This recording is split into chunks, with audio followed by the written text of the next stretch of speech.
All right, we're live. Yay. Yay. Hi, everyone. We're live now. Yay. Cool. I just pulled up my notes. You're so organized with your little I love notes. that you made notes. Well, I don't have a physical book, so it makes it really hard to like go back to it if I don't have anything. I'm just like, I don't know. It was great. So Did you read it on Kindle or audio? Yeah, I have. Yeah, I have audiobook credits built up, but I don't have. I'm on a physical book buying ban, and I just didn't want to deal with the ebooks because I needed to get it done in a certain. Well, I'm about to go buy another copy. Yeah, because of this. You should oh my god! My dog ate it. But like, look, if you open it up, it looks like a heart. So like, oh, that's lovely. It looks more like an Ilarian movie, actually. I think it looked like one of Reese's wings. If you like tilt it, yeah, it's the wingspan. Pain. I think at least these older like versions are still okay to find, but if they weren't, I have a spare set, and I can just send you the dust jacket because I have a special dust jackets to put on my edition. Oh yeah, because I just need the dust jackets, so that could work. Yeah, if you struggle, or go to a used bookstore. That's where I ended up getting those copies initially. Oh, that's a good idea. I don't know if there's any around me. I have to find. Usually in used bookstores, I've seen like these books. Like before I was going to ever read them, I was like, "Oh, there's those books everyone's always talking about," and I just, never picked them up. But a lot at used bookstores. Used bookstores in Boston.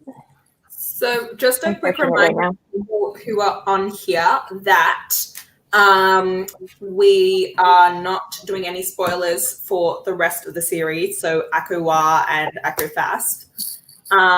And we will be spoiling book 1 and this book, but we'll start off with a few non-spoilery things when it comes to like the latter half of the book and like the end events.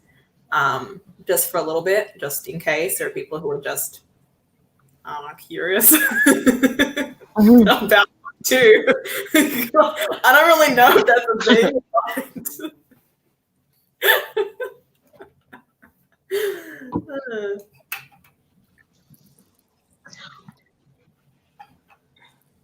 Non-spoiler. Okay, non-spoiler. So we can start with our non-spoiler reviews. So why doesn't everyone talk about like their experience reading the book, if it was their first time, how far they got, all that stuff. I can start. Okay, I'm like, so I started reading this on, Thursday? I'm only on page 300. I was gonna like pretend through the live show like I read the whole thing, but why bother hiding the truth? Because I've already read it, so I can still talk about the whole thing. And that's just life. And then my dog ate the dust jacket, and I kind of was upset and lost motivation to keep reading for a little bit, and then I had to get ready. So here we are. But I'm still good to talk about it because it is one of my favorite books of all time, and I know what happens pretty well. So, 5 stars, even just based on the first 300 pages. Yeah. I'm in the same boat, so I'm almost done. Legit. It's so depressing. Do you see? Oh my gosh. Chapter 57. You're so close. Oh, you got past chapter 55 and you were like, eh. Yeah, I was like, I got to the good part. I got my goods. No, so I think it's been really fun doing this reread because I really paid attention this time around to Feyre's development, and like that was what I was really paying attention to. So that was really fun. And there were just a lot of things that like I'd forgotten, and like certain things that I didn't remember that when I reread, I was like, yeah. I was having it. So yeah, obviously this is a 5-star for me because that's normal. And I did actually tear up at a scene. I enjoyed this is my 3rd time rereading it. So I was like, oh, spicy. Yeah. Noria, do you want to okay, let me go next. Yes. I am also on page 300, as you all can see. I'm using the bookmarks. I think this came in, was this Litjoy Crate? This was Litjoy Crate, because you can see the weaver, and then you can see the plants that she painted for Elaine. That's on so the cool. I've because never they did a seen set of 3. that. That's beautiful. I know, it's awesome. It's pretty. I'm like, Yeah. this is so good. Okay. I'm not sure. Is it literally? I think it's actually fairy loot. Actually, I can't remember. It's one of them. It, so I'm not. It's one of them actually. I'm not sure. It has to be from a while back. No. Ooh. No. I think it was Litjoy Crate. I think Litjoy Crate did a mini box for the entire series. And that was when I got it. Yes, they did a mini box for the entire series, and this was one of the things that came in the box. Okay, so I'm also on page 300. This though, I took my time, and I think that's the reason why I like. The first time reading it, you fly through. Yeah. And even with the first time when I was reading it, the beauty of this entire story is Feyre's development. I was telling Vendi that's cut between pages, and I was like, I would still love this book if there had been no romance in it, because watching Feyre grow and develop and come into her own and find her voice and find her identity and who she is was just it was so well. It was so well. So I'm taking my time. I'm savoring the book. I'll probably finish it by say Monday. Yeah. But I started reading this a couple of days as well. And it's so good. My favorite, actually. My favorite. I don't know if it's my favorite Sarah J. Maas book though, because there's some books she's reading, but oh my god, I love this book. Okay, that'll be all I'll say so far. Okay, our first time, baby. Okay, yeah. It was my first time, and Noria, I guess you're based off of everyone stopping around the 300-page mark. There's definitely a difference in a reread versus reading it the first time, because I flew through it. I buddy read it with Sarah, who's in the chat, Novel Serendipity, and we had so much fun reading this. It was like there wasn't really a time where I didn't want to read it, so I was just reading it, and I finished it really, really quickly. And I also agree that I honestly, I thought the romance parts were really fun, but my favorite part was definitely not even just character development, but the friendships and stuff between Feyre and Rhysand and all of the other characters. I really liked the friendship aspect in this book a lot. I ended up giving it a 4.5, mostly because I'm petty, but also because I felt like there were it kind of held true that there are some info dumpy moments. No matter what she writes, she seems to info dump it. And I was kind of disappointed that I still found info moments in there that felt a bit like it was just people were talking and explaining the story without breathing in between, just straight up. It was 20 minutes of explaining a situation. I was like, oh, this person is just talking in monologue through this entire thing. So I took off a 0.5 star, but it was a 5 in fun aspects. Yeah, I mean, I think definitely I would rereading forgive you. I would get to a point where I'll forgive you. 4.5. 5 stars. You can't give them crap anymore.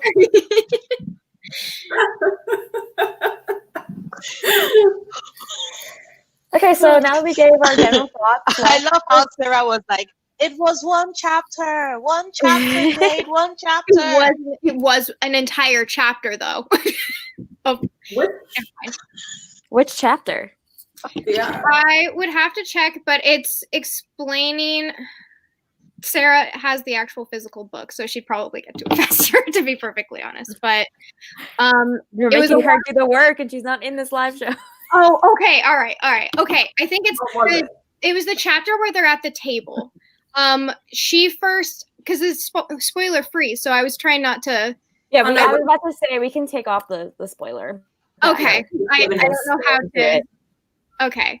It's after Feyre gets the night court, and they're all like friendship meeting, talking around the table, and you get everyone's side backstory. Everyone's just like pretty much like, "Hi, I'm Jade of Jaded Reader, and this is 20 things about me you'll need to know to move forward."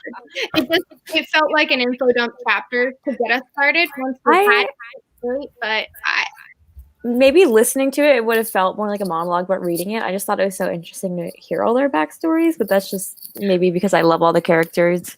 I think for me the scene.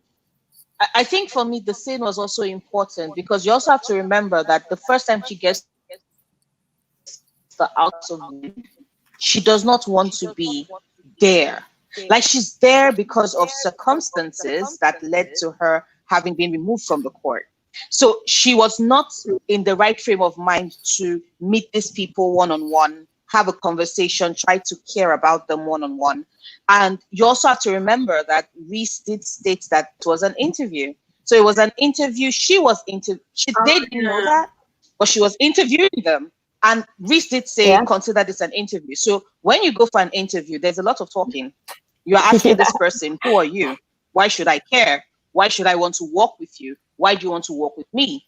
What do you gain out of this? What do I gain out of this? So that was like how I perceived it. I just saw it as they didn't know, or maybe Reese told them, like in a way that she needs to know who you are, to care about you, and to care about what Hybern possibly do.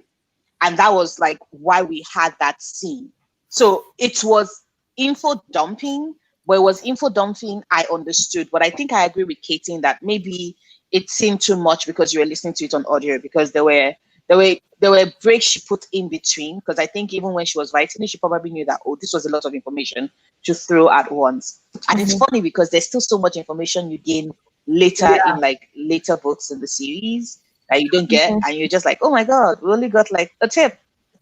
Okay, sorry, stop talking now. No, I agree. I think that the reason why she was doing those things made sense. The circumstances of Feyre walking into the room and having that interaction made sense. I felt that stylistically and like it's not how I prefer to learn. I like the gradual understanding of characters, and I felt like we got a really big chunk, and then I loved all of the extra things we learned about the characters, but I felt like it could have been more woven in and less dumped in. But once that chapter is done, I think that like it's almost the thing is you have to get through the chapter and it was a lot.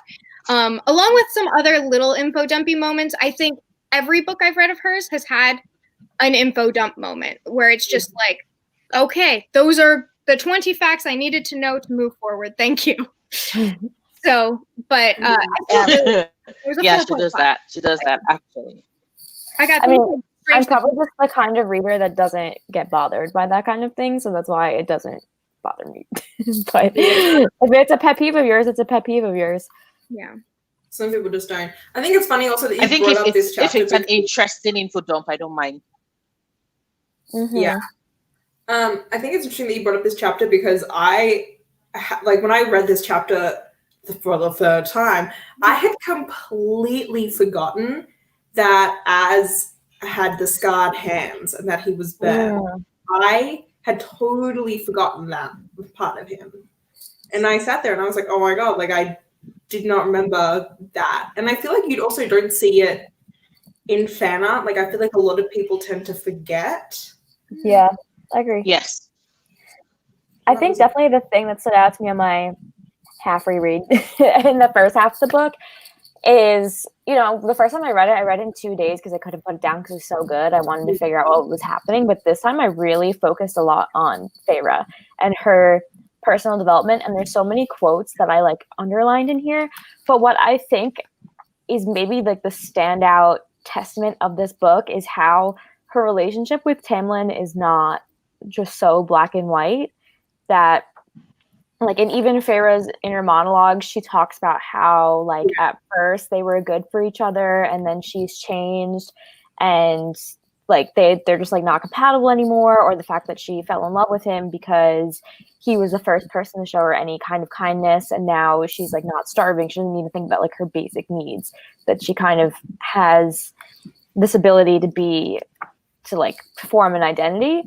But I just really enjoyed kind of seeing like a gradual breakdown in her relationship with Tamlin, where it wasn't just like, oh, he is just all of a sudden like being bad. It's like that they're fighting and then he can't give Feyre what she needs. So then Feyre eventually just kind of has to realize that it's like not good for her anymore and leave.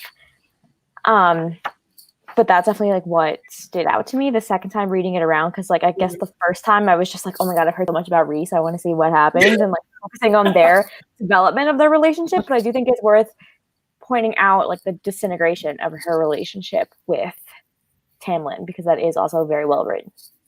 Yeah, that's what I really focused on a lot. Like I used green tabs throughout this one to like signify whenever she was thinking about their relationship and was like developing from that. And like there were a lot of times throughout, and it takes her a while to, you know, fully come to terms with it. Like it's really not up until, you know, I mean, this is for a non-spoiler, it's not up until the mating bond really snaps in that she is like, you know what, it's okay for me to fully let him go. Yeah. It's until then that she fully comes to terms with it. And that's like yeah. now. Like, definitely I think Sarah J. Maas's like strength is writing these relationships between the characters and giving them very realistic kind of arcs. And that's especially with the friendships too, right? Like the banter between the characters is so good. She always kind of has this power to have a big group of people and make really interesting interactions between them, as well as having the main like two characters that are the love interests have really interesting character arcs, and as they like come together. I think for me, my favorite part of Sarah, which by the way, this was me tabbing the first time I read it, and I don't know if you can see it. If the light is off. Oh God, can you see that? That was the first time me tabbing it, and I binged this book in a day. Actually, I binged it in about 16 hours. Oh my god! That was wild. Wow. Because I was on Twitter and everybody was like, yo, Noria, what the? Acotar took me 2 weeks, yo, like 2.5 weeks. Even rereading it, I was tired rereading Acotar. It was not my favorite. I watched Liveshow, everybody was all like, I gave it 4 stars, 5 stars. I'm like, nope. Even with my reread, I'm like, that book is still a 2.5 stars. But see, my favorite part of Sarah's writing is, interestingly enough, because a lot of people focus on the relationships, and I get it, right? It's smutty-faced story, so of course we want to focus on the relationship, and that's the grief and the gripe that I know a lot of people seem to have, like this whole she changes the love interest, right? She did that with Aileen, she did that with Feyre. We're keeping our fingers crossed that she does not do that with Bryce, because of actually do like Hunt. But you know, but I think that the core of Sarah's strength for me is the fact that the story is actually about the women. Yeah. Right. And yes. And when you realize that ultimately what she's doing is creating these scenarios and these events so that these women can get to a place where they should be, where they are healed, without necessarily forgetting their past, then you realize that it makes sense that the love interest also changes. And I'm the type of person that I believe that you have to, a lot of writers seem to have given people this wrong notion that the first person you fall in love with is your forever. And in reality, it's rarely ever the case, because the first person you fall in love with meets the you who is untested, untried, this is your first time falling in love. You make a lot of excuses. You ignore certain things. You don't actually know who you are, so you cannot define what you want. So it's understandable that the person that worked for you at that stage of your life might not necessarily be the same person that works for you when you grow and when you evolve. And I think that when the focus is on the fact that Feyre is focusing on women with PTSD, and this is constant for her across all her books, not just the lead characters. Most of the female characters in her books are always dealing with PTSD, right? Across the series. Whether you're looking at, Feyre or more, Elaine or even Nesta, because we know that that's what we're going to deal with, a court of Silver Flame. So, and that is just one series. And I think that when it's beautiful. I think it's beautiful. It's like, I came there for very smart and I stayed for character development and women, literally. Finding their power and finding their agency. Agency is a big deal for me. So, but yeah.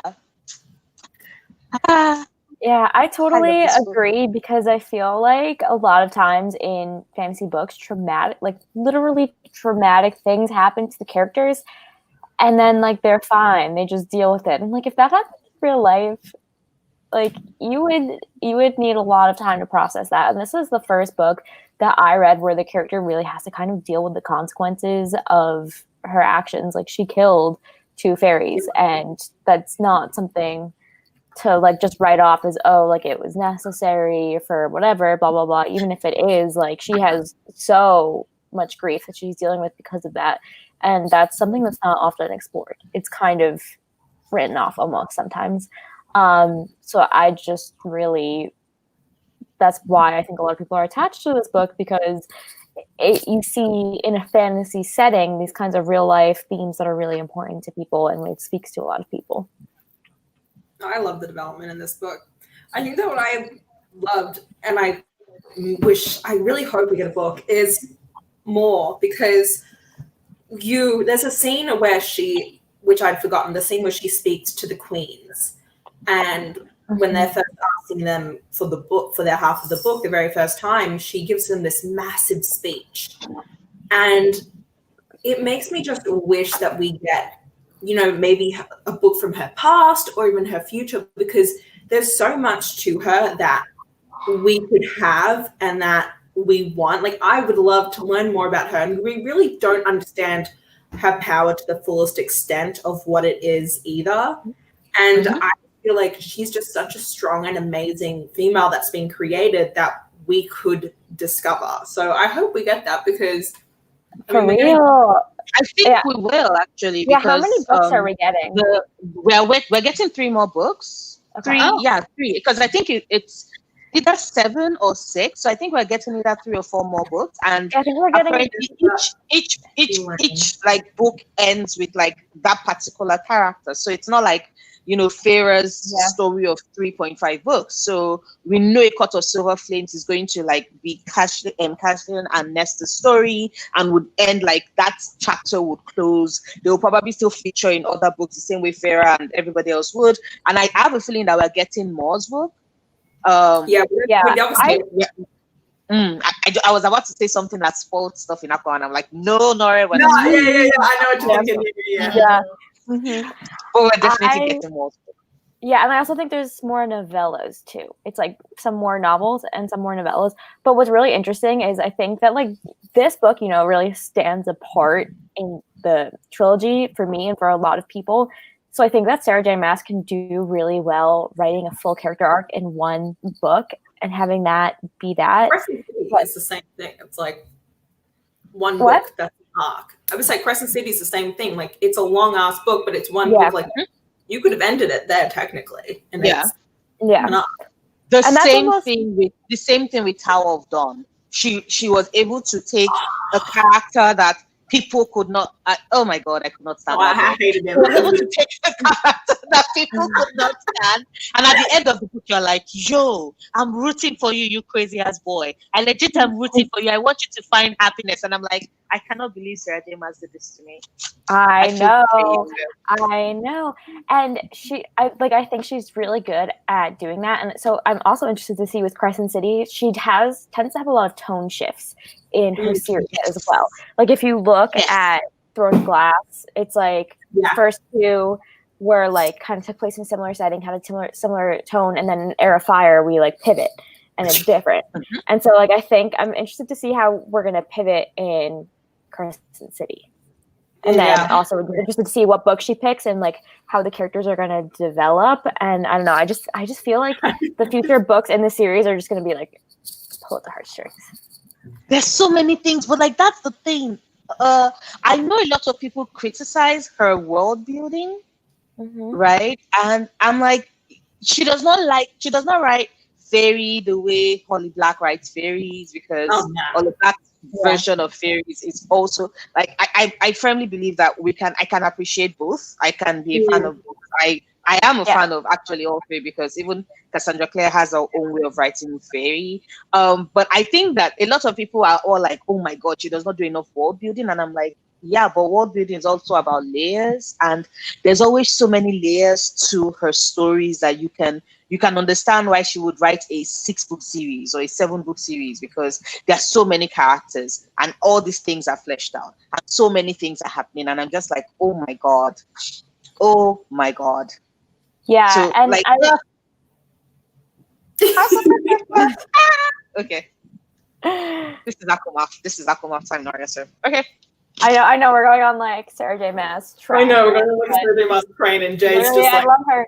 I've only read so much. Well, read more. I read the next one, despite me not. I guess wasn't supposed to, because it was supposed to. I'm really sorry. It wasn't. It's December now, so you're forgiven. Oh, great. Yeah. Also, with the way Acomaf ended, it's understandable. It was really one of those things where at the end of this book, I was like, no. Yeah, me and Sarah were like, hey, so do you want to read the next one? She was like, yeah, when do you want to start? I'm like, well, we should probably start like now, right? So, yeah, it kind of worked out that way. But I do really enjoy, specifically in this book, how much we get of different character development, and like the fact that she's juggling a lot of people. Sorry, I'm hearing an echo on myself. Yeah. I'm turning myself down. You have a lot of different people that are being balanced, and to get that balance where you get so many good scenes, so many interesting scenes, like throughout of the different characters and things like that, I think, and in the next one, since I have read it, like she does a good job of balancing them all. Also, I just had a random thought. Oh my god, hi Zelda. My random thought is I almost feel like she does her world building through her characters and through their backstories. Like she's not the type of writer to really just like lay out the world. Like it really comes in a lot like through the descriptions of the characters, like you said, chapter 16 with the info dumping. Yeah, it's the characters' backstories, but it's also the world building of the Illyrian camps and that kind of culture. Yeah. So I feel like she tends to be a very character-heavy writer. So the world building of the fantasy worlds come through in the characters, which is maybe different from how other writers write. There's just a random thought that came to mind. She's a pantser. Sarah J. Maas is a pantser. I'm telling you, like you can tell it. You can tell it because I think she writes the way Neil Gaiman writes, which is I start with a character, I explore, and then I see where the story takes me. Right? Because you can always tell, unlike Cassandra Clare knew what was going to happen in the Dark Artifices when she was writing The Mortal Instruments. So she knew what she was going to tell in that story like 10, 12 years before she got to that story, because she does that level of world building. I personally think Sarah J. Maas is like, okay, I want to write Fairy Spot, but I want it to be, as always, a book about a girl who has reached her lowest point in her life and then goes from there. But first, I need to get you to where her lowest point is. Like, I legit think that was how I thought Protest was. I was like, okay, so how do we get her to that lowest point? Book one, right? And okay, so how do we totally and completely shatter her so that we know we're building her from the grounds up? The start of book two. And then how do we start the building? By middle, I'm like, Sarah, you do this all the time. You do this all. She's a pantser. If I ever meet her in person, I'll be like, yo, you don't need to tell everybody else, but you're a pantser, aren't you? You're a pantser. Yeah. I never saw that. Yeah, that is one of the differences in Crescent City. I feel like Crescent City's world building is a little bit more solidified in the beginning. But who knows? She could add like 10,000 things about the world later on. Remember, is Crescent City written third person or? Because that's the difference with this series, is that she wrote this trilogy first person, whereas Greta Glass is third person, which is how you can do world building in just the general description of the world. Whereas when it's first person and you have a character who doesn't know about the world, you have to find a different way to teach that character, who is essentially the reader, how it works. And I think that's the reason why it's definitely info dumpy as well, because the only way to do it is from her being told, unless she were to find a book. Point. Which would be weird. Very good point. And I think Crescent City is third person, because I'm flashing back to the scenes and what happened. Too. Right. No, I think it's actually first person. Because like in the big battle scene in the end with like the screen, that's how you could tell what was going on in the other place. Oh yeah. Yeah. It's third person actually, because the battle scene and like because all I flash back is all the little things, right? What happens with I don't want to spoil it for. Hold up, why am I even saying this? Let me go get a couple of propensity because I'm messy like that. No, I would worry. I'm looking up quotes on Goodreads. Okay. Noria, we got this. Aha! It is third person. Yeah, it's third. Okay. Danica. I remembered wrong. I remember because Danica's my sister's name, so I was like, what? Okay. Let's circle back to the book for a hot sec. Let's talk. I just want to get, because I know, Jade, when you first read Acotar, you never liked Tamlin anyway. No, I didn't. Anyway. Yeah, I was really I wasn't happy with the outcome in the way that, like, sorry, Feyre, but like, I was very validated in this book and how I felt about Tamlin, but I also can say for certain I would not have initially felt that way if I had not had the relationships I've had in my life that have led me to be like, no. Like, if Tamlin was my first love, I don't know if I would have seen those same signs. Like, if I had read this at a younger age, it would have probably been a lesson for me. I would have been like, oh, but going through the first time reading it, I was like, no, this is a red flag. No, don't let people talk to you like that. Oh, he's not going to stop? Fuck you. You know, like, it just like went through. But in this book, you really get a validation of how Tamlin's always been really unhealthy. Like, from start to finish, he's been unhealthy, even when they were not like in a bad spot. He had already unhealthy tendencies, and then when they both had the traumatic thing happen to them, the way he dealt with it was very different from the way she dealt with it. And I understand, like, those things just kind of happen, but there were things leading up to Tamlin's character going this route. So I thought that was really nice. It wasn't just a straight random pivot of being like, but we want her to be with Rhys, so he's going to act this way. Tamlin's always had these tendencies, and when combined with his trauma, it really just like solidified his character. I felt that it was very realistic. His trauma and also the fact that he has his powers back, so he can be like more of an asshole now that he has his powers back. he like kind of has what he wants, so he doesn't have to try with Feyre anymore. This is just magic. This is magic. Thank you, Jade. This is magic. One thing Because that boy was flat vanilla bread with anger issues. It was flat, plain vanilla bread, no spices, nothing interesting. It was just boring. It was just blah. It was average. It was your average guy. And all I was thinking is that, Feyre girl, you could have done better, but I understand because your standards were already at minus 0.00000.1. Yes. So like it's understandable that you don't know better. It's understandable, but like I'm just and I saw the anger, like, because a lot of people go like, oh, he had such a character shift between Akota and Acomaf, and all I kept thinking was, did we read the same book? Like, did we read the same book?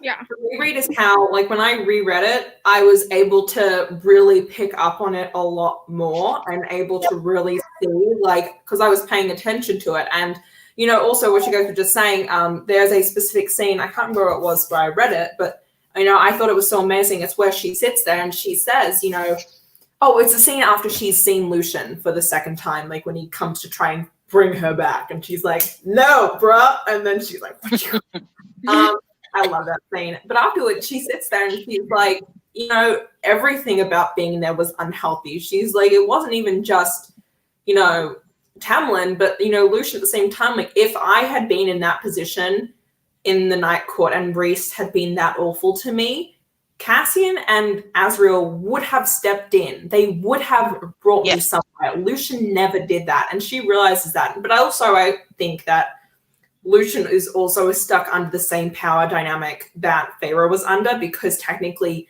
Tamlin saved Lucian. So I think that, and they are both abuse victims. Like, Feyre is an abuse victim. Lucian is an abuse victim, and you have two abuse victims who are both neglected, because remember, they've also been neglected by the people that are meant to. You get your sense of identity from your family. The very first place you get your sense of identity from is your family.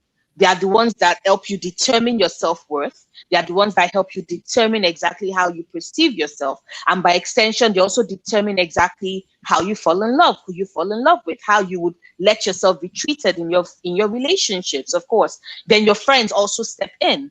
But then you have someone like Feyre who had no friends and whose family did not create that background for her. And you have someone like Lucian as well, whose family was also shitty. Absolutely shitty, right? And then he also doesn't have any friends. The only friend he has is Tamlin.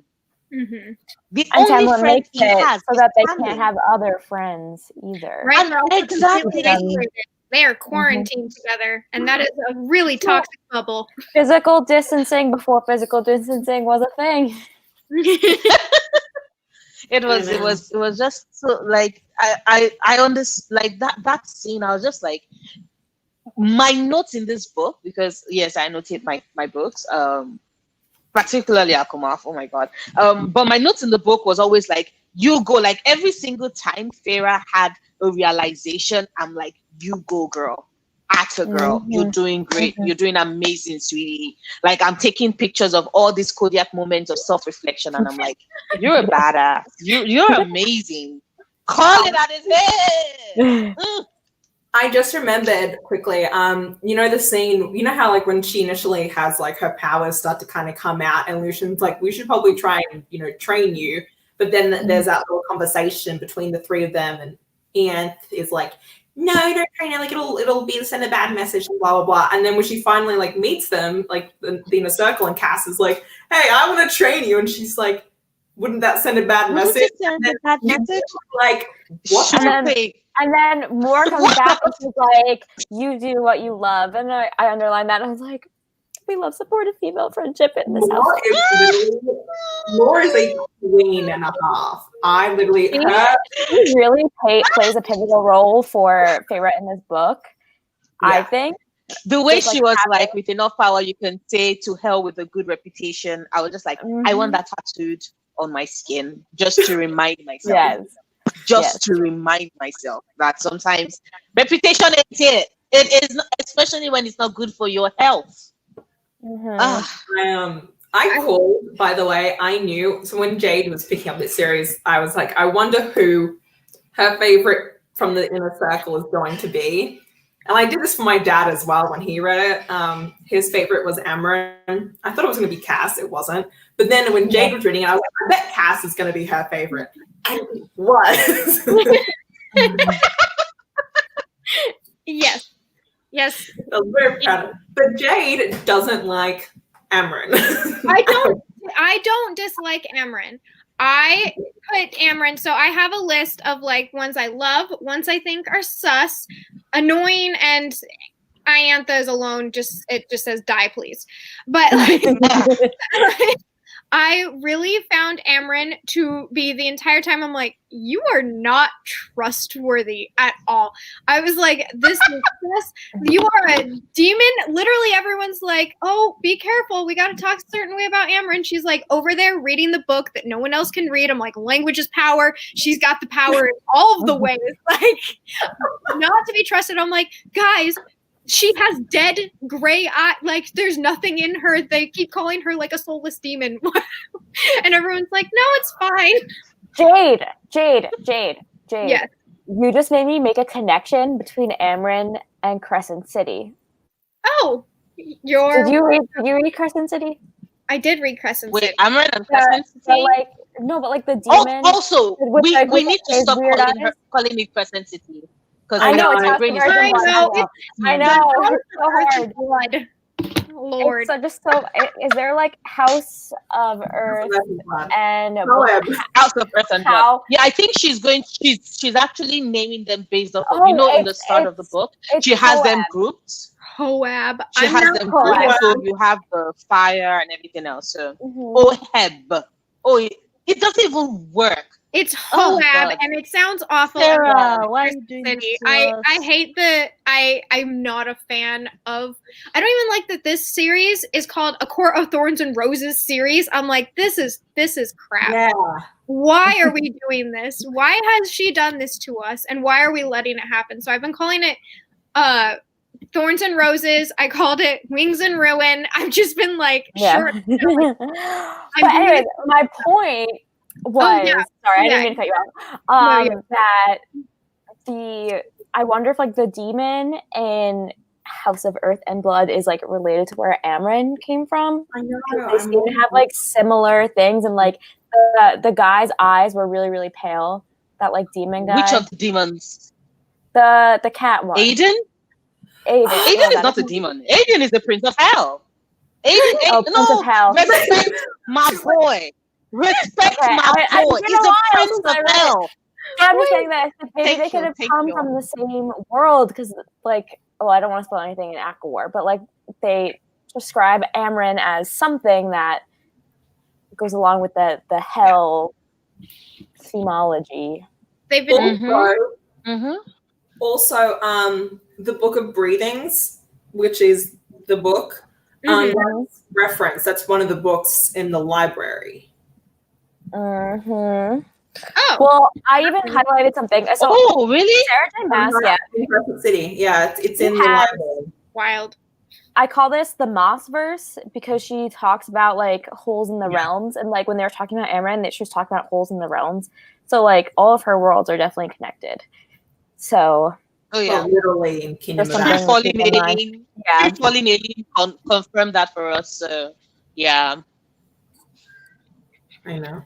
I love it. I always think it's so. I'm excited to see her future books and to see if we see any kind of like inklings and things like that. I think it's gonna be really fun to. The Easter eggs, now that she's more of a planner now that she's matured in her writing, or she can just incorporate things in a little bit more now that she has more back story to work off of. I think we might get snippets of other stuff. Yeah, I agree. So let me think. Okay, Jade, what did you think of the water wraiths and how they appeared in the very beginning of the book with the tithe in the spring court, and then they reappeared with the summer court and saving. So What did I think of that? That's a specific question for her. I know. I'm like, is this a word problem?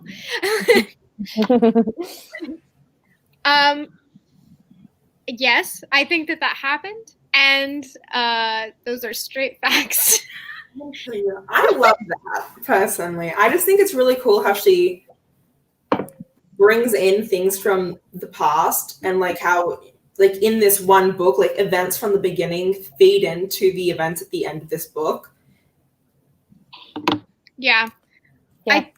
I do think that she does a really good job of bringing things back around that you could have forgotten about, except for it has like patterns to it and things like that. Like you'll be like, oh, this is happening again. And then it like will come forward and it'll have meaning behind it. So Yeah. I think she's really good at creating patterns. Honestly, and just giving you what you want. Like, I know that that's like, obviously you want to get what you want out of a book, but I've never had a book happen so often where I'm like, ooh, I hope this happens. Ooh, this is going to be good. And then it actually happens and it's actually good. And I like just get to enjoy it. That's I think what made this book so enjoyable is I just felt like I was being fed my like candy. I was like, cool. Oh, I hope this happens. Oh, thanks. Cool. I felt spoiled by it in a way. So I think she does visible repercussions, and I think that that's something that was persistent for her. Like there's a cause and effect, right? So there was the help with the tithe, and it paid off. There was a conversation about her sisters with Deontay, which also paid off. And I think Sarah was like, you're going to have to realize that sometimes, which I agree with Jade. Like there were some times when I'm like, oh my God, I hope this happens, and it happens. And then there's sometimes where I remember and I'm like, she did this at the start. This is going to come and bite her in the ass, isn't it? And I was right, and I'm just like, I ain't been right. Why am I right? Like when it's good, I'm like, yeah, I'm right. When it's bad, I'm like, no, I don't want to be right. But then I'm right. And I'm like, I set myself up for this. Deontay can joke. Yeah. So we haven't talked about the romance really yet. I did not remember it being so slow burn at all. I love the slow burn, like the little touches and flirting. I love it, but I thought that a lot of the events in this book happened earlier. And so I was rereading it and I was like, oh, it took forever for them to, because the first real scene is when they go to the night court, when the court at night. And that took forever. And I was like, oh my God, for some reason, I thought that happened way earlier on. But I love their slow burn. They're just their slight romantic and the slight flirtations between them. And it makes sense as well because of everything she's gone through and because of how fragile she was. It wouldn't make sense for it to happen any other way. And also, Reese explains throughout, he's like, I loved you from the moment, but, he never felt like he was worthy enough. And B, he didn't want to be that person to her. Like, he didn't want to be a force. He wanted everything to happen naturally, no matter the consequences of how it would hurt him. Yeah. I was expecting this to be more like hate to love, or have at least a small insta-love element, because I felt like that Tamlin and her were kind of had that insta-love element. But what I really enjoyed is this is actually like friends to lovers. It's like hate to friendship, friend to love. And I love that transition. Like very, very much so. I loved the fact that for most of the books, they were just straight up friends and they were like laughing, kind of giggling. There were flirtations between them, but it was the way you would maybe like just flirt with a friend. Like it was, I don't know. I flirt with friends, but like it just seemed like that's what you do. And it seemed it made a lot of sense. I enjoyed that. I very much so the entire time, because I was like, I haven't actually come across a review where someone disliked Reese. Like they'll be like, I gave the book 2 stars. I really liked Reese though. And I'm like, okay. I liked Reese a lot. And I was like, they need to bone and they need to do it quickly. But I appreciated that they didn't. You I should think consider that yourself Tamlin- lucky because I have read reviews where they did not like Reese Anne. And I would just tell you that there's one thing that they had in common. One thing they all had in common. They like They were all Tamlin fans. And I'm like, who is surprised? Oh, Who is okay. I think No. that exists. I Who is think your bar is low. Your bar is low. Why? How can you appreciate the magnificent of Reese Anne when you're like Tamlin is God's gift to women? Ugh. Yeah, I'm definitely not a Tamlin fan. I felt like No. from book 1 you could see where his character was, and I didn't think that he was a bad character. I felt that his situation with her was unhealthy. Like in the first live show, I remember being like, I don't hate Tamlin. I just don't think that they're right together. And I felt like in book 2, I was not surprised by his character development, and it felt really natural. So I can understand someone caring for Tamlin. I just could never purposely put him with Feyre. I feel like that would be me really feeding into something there that I'm not personally into feeding into. Yeah.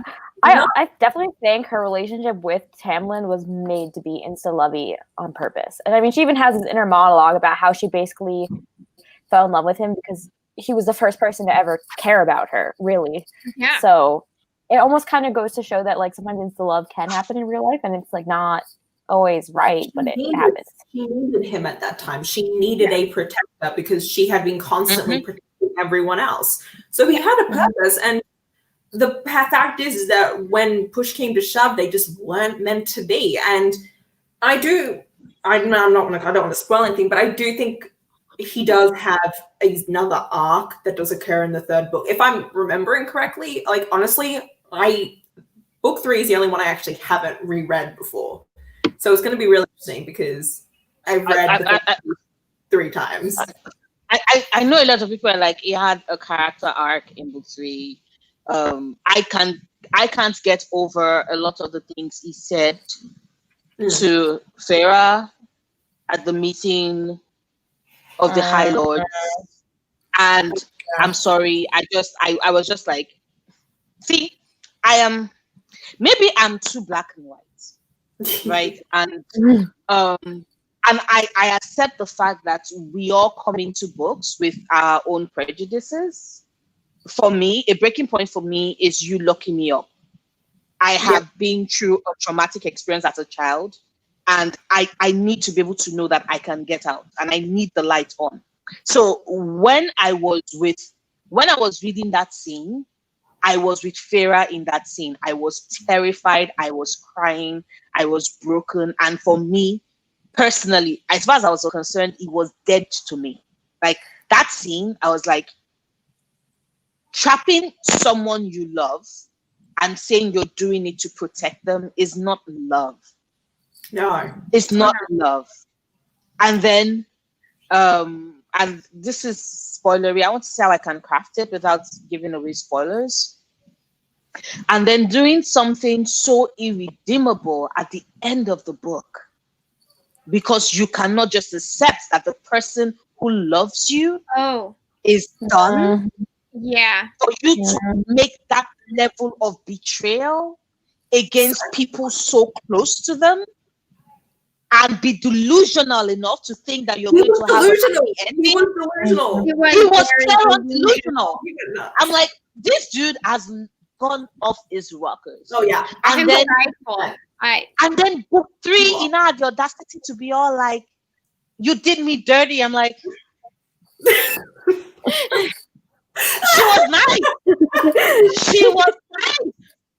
Which was why I know a lot of people are like, Acomaf took things too far. And I'm like, no.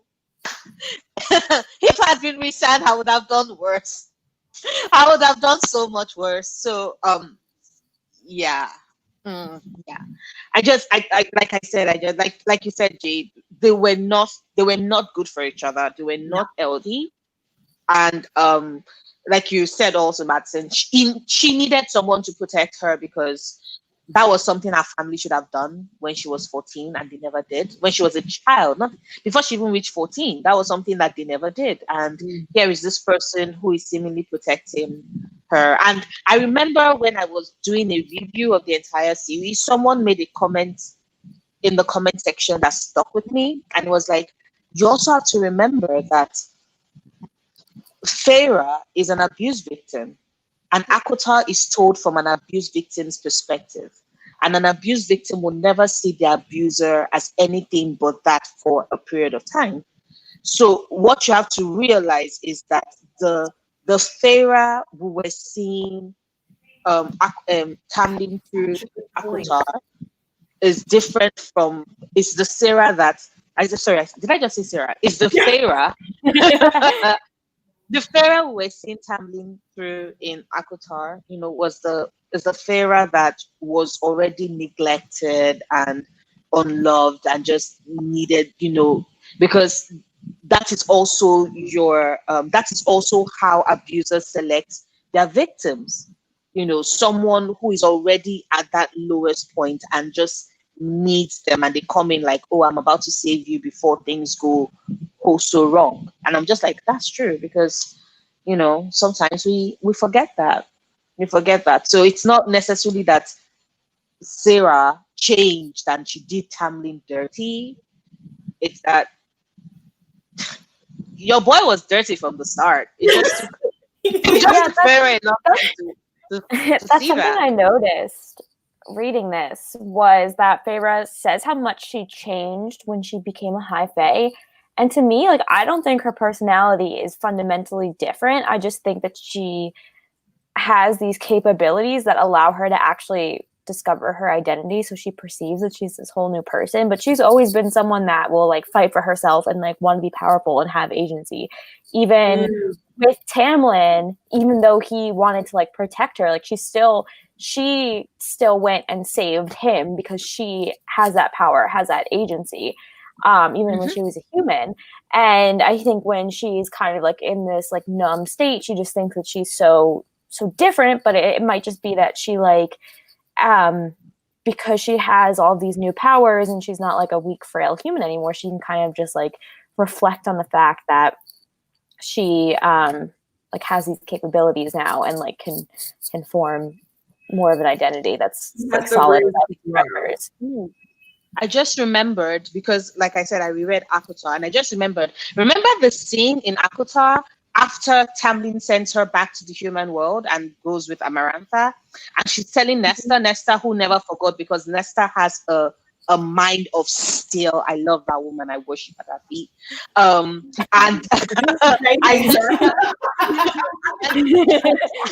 Gloria. I know. She is a terrible big sister, but I think that she has so much layers, and I cannot wait to read The Court of Silver Flame, because I know the transformation she's going to go through. But there was something that Nesta said, and that just reminded me of how people always said, like how Nesta and Feyre always said that they were more alike, which was another reason why Nesta probably resented her a bit. They are not like Elaine, right? And remember, Nesta said the reason why she was pissed at their father, right, was that he just gave up. Yeah. He did not fight. He did not do anything. He just gave up. And that was something that she could not forgive. And I flashed back to when Feyre was training with Cassian, and it was like, let it loose. And it was like, you sent a letter to the Spring Court, and she's like, I don't want to talk about it.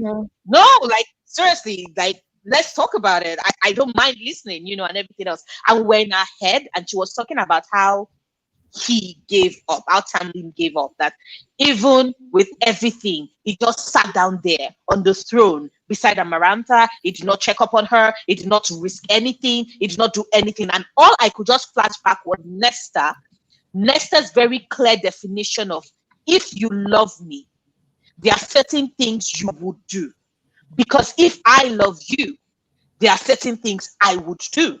And it's just, they draw the line so definitively for what they expect. And I think that when Feyre realizes, because she loves so deeply, and she loves so much, and she has so much love to give, that it's only fitting that the person that she should love should have the capacity to reciprocate the depth of her love. She's a human who decided to go up against an ancient faith, and that is something else I just cannot forgive. That boy sat down there or whatever, and she was all like, "Oh, it was a spellcaster." And I'm like, there was no spellcaster, that fool. He's just over there self-preserving as always. Ah, God. Okay, sorry, I'm done. I'm done. Sorry. Before the you're still right. Like, even if Rhys's actions in Under the Mountain seem questionable, he was doing more to protect Feyre than Tamlin was, and Tamlin was supposed to be the one that was like Feyre's love. And he let it happen. He let Feyre risk herself and just watched. Like, he didn't try to do any behind the scenes maneuverings, like nothing. No, he was very passively, it was just happening to him. Life was happening to Tamlin, and everyone else was having to do something about it. She boiled the blood in the veins of the woman you love, and you did nothing. She was boiling the blood in the veins of the woman you claim to love, and you just sat there. Amarantha, don't, please, don't. Look at my golden hair and my green eyes. Look into my green eyes, and just don't. You're not gonna die anyway. At least attempt it, so we know that, oh, you did it to the last one. No, Amarantha, don't kill her. Don't kill her. I can risk it all to fuck her somewhere inside. Yeah, in the someone brought that up in the comments, and I was just about to talk about that, because the one thing he does do is, like, he's given one moment where, like, they have a second together. There's no escape plan. There's no other thought. There's, oh my God, are you okay? There's nothing. It's, oh my God, I've been wanting to make out with you while you've been fighting a mudworm for like a day and a half now. I'm like, what? This is what you did with your time? I remember being like so annoyed at that moment. And then I'm like, good, I'm glad they got caught. If they're not going to use their time, I'm out. Yeah.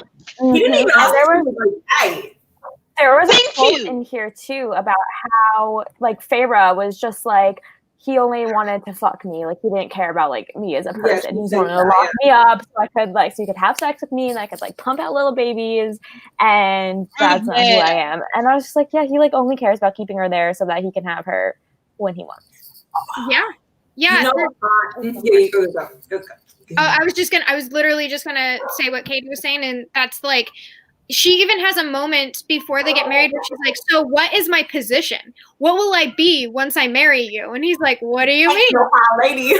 He's like, do I become lady? Like, high lady? And he's like, oh, that doesn't exist, but we should have sex again. That's what I realized was in the beginning, their only connection that they had after all the trauma they'd gone through was physical. It was only sex. They had no other connection. And I was just like, Madison, do you know what hit me when I was doing this reread? One of the few things that hit me, because like I reread this so many times, one of the few things that hit me was the first time she threw up in the night court. Rhys was there, holding her hair back as she was puking out her guts, and then he cleaned her. She fell asleep. He cleaned her and put her in bed. She could not remember getting to bed. All she knew was that the last time she was puking out her guts in the toilet, and next thing she was in the bed. Do you know how many times she woke up in the middle of the night puking, and Tamlin was over there pretending to be asleep? Because there is no way. He has supernatural hearing. He's Faye. He could hear her puking out her guts, and not once did he come No, and I get it that they were both true. They both went through traumatic experience. Reese, though. I know. So did Reese. Reese might have even been So more did Reese. traumatic than Tamlin's. Yeah. Yeah. So did Lucien. Yeah. Mm-hmm. Mm-hmm. So did Lucien. But no, like it's like Sarah said, he always found a way to make it about him. It was like this is who is me? I could not protect the woman I love. Dude, you ignore the fact that she walked on her 2 human legs to your estate, asked where you were, picked up weapons that she knew was not going to work, walked with said 2 human legs under the mountain, saved your ass. Your mask wearing, I have to fuck her because Reese has touched her ass. And you have the audacity to sit down there and be like, oh, like, you're weak. Bitch, she was not weak when she was human. How fucking dare you? How dare you? Oh, goddamn. I love you. So deep. I know. I was like, so I don't want to talk about Nesta anymore because I don't want to make Noria mad at me. Don't bring up Nesta. No, it's fine. No, you can bring up Nesta. You can bring up Nesta. Nah, I'm good. I love her. I want to strangle her. Like, I love her. Okay, that's good. Nesta needs a nice long hug, I think. It's either a character that you like or you don't like. And I do think that the first time I read the series, when I read the first book, the first 2 books actually, I was like, oh, I don't like her. And then I read the 3rd book and I was like, I kind of do. And I think that actually what really did it for me was A Court of Frost and Starlight. I think that I really related to a lot of the things that she does and a lot of the ways that she deals with her trauma in that book. I love that so much. That's what really got it for me. And then through my reread this time around, I was definitely able to really pick up on a lot of things when it comes to her. And I know that we can't get too into detail in it because it spoils a lot of things for the next 2 books. But I do think a part of it is we can talk about the fact that when it comes to that God forbidden awful scene at the very end, which I think we can get to now, when they're both thrown into the cauldron, she goes in fighting. Mm-hmm. To the last. She is a fighter. Cassian, he's this massive Arthurian warrior, and she's like, yeah, no. She gets in the bed multiple times. She is a bad bitch, and I love her. And I love her because she's not straightforward likable.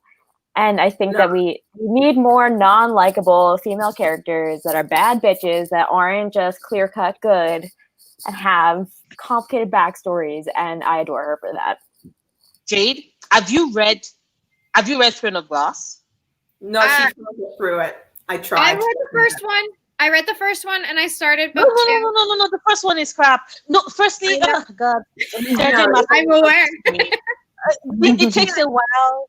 I would say if you want to try it again, read Assassin's Blade first, so you actually understand the character of Selena and actually get what our motivations are. Because Throne of Glass was blah. So what I did was I read Assassin's Blade first, which was a 4-star. Then I read Throne of Glass, which was a 2-star. Yes, it was that bad. Then I read Crown of Midnight, which was a 2.5 stars. The 0.5 was for the latter part of Crown of Midnight. But by Air of Fire, which is Nori, I can't. I know. Okay, I can't. I literally. Okay, so many people have told me like, okay, the first like 4 are shit, but it gets better, and I'm like, no. The first 2 are shit, and I kid you, actually 1.5. Depending on who I'm talking to. When Selena scratches his face, that is where the story changes for me. I was like, infect him. Infect that. Infect him. I'm gonna have like the reason why I say so is that the Nesta kind of reminds me of one of my favorite characters from that series, who is Manon Blackbeak. Manon. Yes, I could see it. Very unlikable. You know, the way in which, like, when you start Manon, like, she has layers of moments when you like her and moments when you're like, she's so selfish and so this and so that. And the transformation of that story is like looking at the vast difference between Manon of Air of Fire and Manon in Kingdom of Ash. It's just the transformation is magnificent.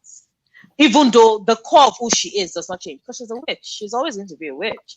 But the core, so I would just say that what you need to do is read those two books with someone that hates it, like I do. So if you're down to reread it, I'm down, so we can talk that book, because I would love to read anything with you. Noria, if you can get Jade to get to Air of Fire, I will literally bow down to you, because Madison has been trying so hard. I've tried so hard, and I built failed. on this lie that I'm going to read that series. Like, it's our entire friendship is like, but this is also the thing most important to me, and I'm like, that's nice. I think I would actually have, like, I would have to be like a secret TBR, because I have started and like stopped so many times on my channel. I've been like, hi, we're trying this, and then everyone's like, you don't like this, and I'm like, we're gonna do it anyway. And then I got like halfway through twice in the second book, and I was like, I proud of me. I had to die. My heart. Everything changes. Like, Air of Fire, I love. My favorite book in that series is Queen of Shadows. Oh, interesting. See, Air of Fire is my favorite.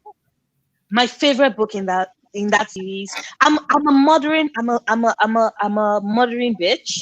So when there's a murder and it's well deserved, and you see the mind that goes into plotting the ruination of a man that deserves death several times over, and then you read about the death and how long and drawn out and painful it is. It gives me life. It waters my plant. My skin was glowing. I was reading that scene and I'm like, oh my god, that was so deserving. I love this. Perfection. So you will get to that point, but it just, whenever you're ready to start the reread, just be like, Noria, I'm ready to start the reread. I shall start it with you, because Throne of Glass, my favorite series of all time.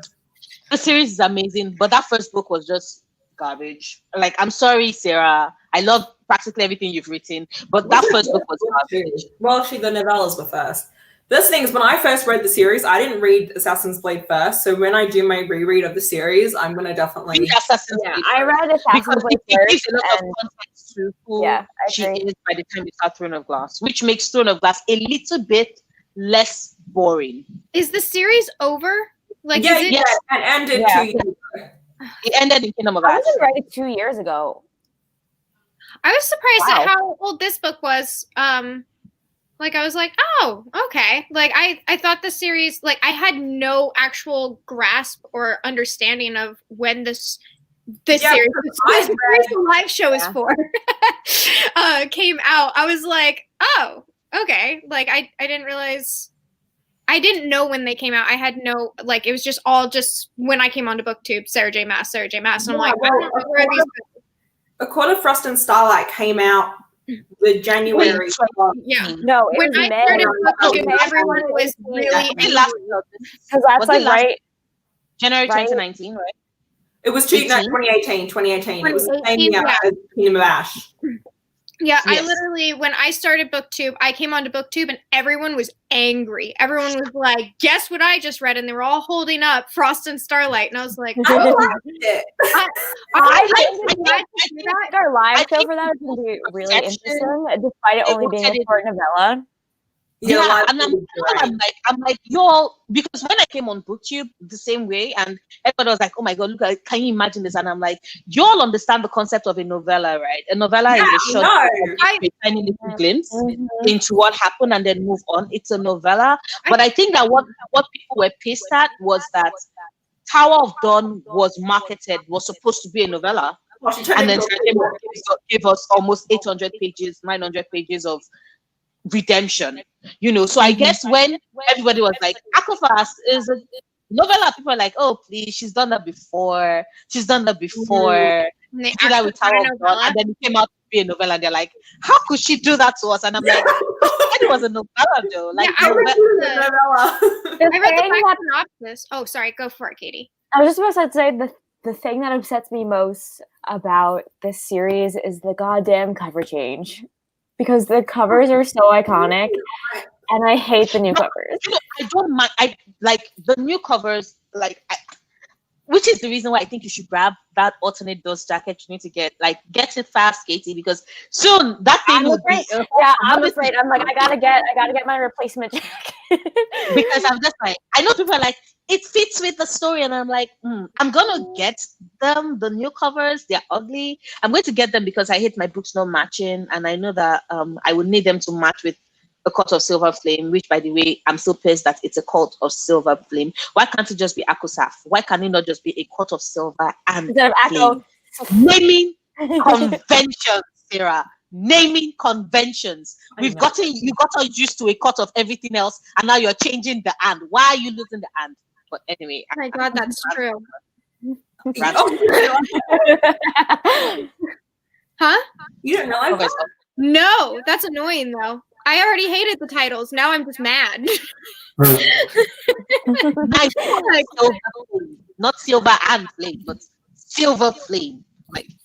I definitely hate the covers. I was actually going to look into possibly alternate covers. I do want to at one point own these physically. Just right now, these are all of the books I have left. Everything else is packed up. So I can't have physical books right now. I do want to own them, but I will not own those new covers. I won't. I'm one of those horrible people out there who's like, no, not those. So I will be eventually getting the copies, and then I will be looking at I will be go ahead and look at fan-made covers. I don't hate Silver Flames cover only because I don't have anything to compare it to. Yeah. But I just feel like because it focuses on Nessa, they could have just done a similar style and placed the person different depending on whose book it was. And I think it would have looked so they could have put Nesta in some sort of armor on the bottom upper, they could have just done something better. But the stupid excuse they gave us is marketing. They're trying to sell it as high fantasy or adult fantasy. I'm like, you all are selling us a bowl of crap. I'm sorry. You're selling us a bowl of crap. I'm looking at all of there are plenty of adult high fantasies that have covers that look with characters on them. No, because apparently when you have a woman on the cover of a fantasy book. What is this? So it's sexism. It's sexism. It's sexism. It's sexism because fantasy fanboys get all a jiggle when it's a girl. Which is I guess the reason. Of course, and I'm like, but Miss Bourne has the American cover has a girl, and then I'm like, but Miss Bourne was written by a man. Mm-hmm. It's also an ugly ass cover anyway. I prefer the UK edition. Thank you. Taste. But you have Priory of the Orange Tree. I'm thinking of all of the. There's just so many beautiful adult fantasy covers. But Priority of the Orange Tree doesn't have a woman on the cover. It doesn't have a woman on the cover. Oh, that's true. If you look at marketing, and if you look at it, the way in which the market YA fantasy has women on the covers, because they know that the large majority of the target audience who would pick up the book are young teenage girls or adult women, but mostly that's their target audience. But by the time they start going into fantasy, because they want to appeal to both markets, and I'm like, you should first appeal to us. We're the ones that will most likely buy it first because we are already fans. You stupid publisher, but because I'm looking at my shelves, and a lot of even look at Jade City. If you the marketing, you always try to not put women on the cover. If it's even City of Brass is the wall, is the gates, is the individual gates. I don't think I know of an adult fantasy written by a woman that has a woman on the cover. No, I was just trying to think. I know but they're not in hardback. Jennifer, what's her name? Hang on. Oh, Amantrust. Amantrust. Oh, hang on. JLA books are independently published. Aha. That's yeah, another. she's Because very- if you look at Robin Top, You can do what you want. So that's if you fine. look at Robin Top, the books are exactly like that. They are also Oh, they don't yes. That's not what I wanted to hold. This one has a Yeah, lady. that's I really want to read that book too. Is it? But like, you have to look like who is the publisher. Who is the publisher? Is it- Also, is it fantasy Yeah, or paranormal? Is it fantasy? Is it high fantasy or paranormal? Technically, that's a girl, but Yeah. not But yeah. kill the queen. That's my question. Is it paranormal? Because that's another thing. Like No, if it's paranormal or urban fantasy, which is the Yeah. answer to the question, Jade.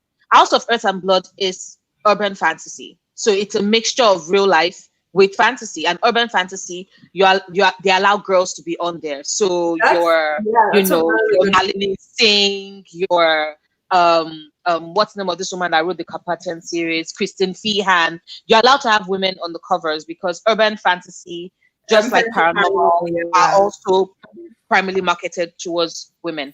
I have pre-ordered Court of Silver Flames, but I need to get more. I still haven't. I keep looking Because at I'm looking for one that is signed. Like I have 2 copies of House of Earth and Blood. One of them is the signed one with Barnes and Noble. So when I find the signed, like people that are offering the signed copy of Court of Silver Flames, I'm gonna get it because I need multiple copies because I know that when they give me alternate covers, I'm going to have to replace them.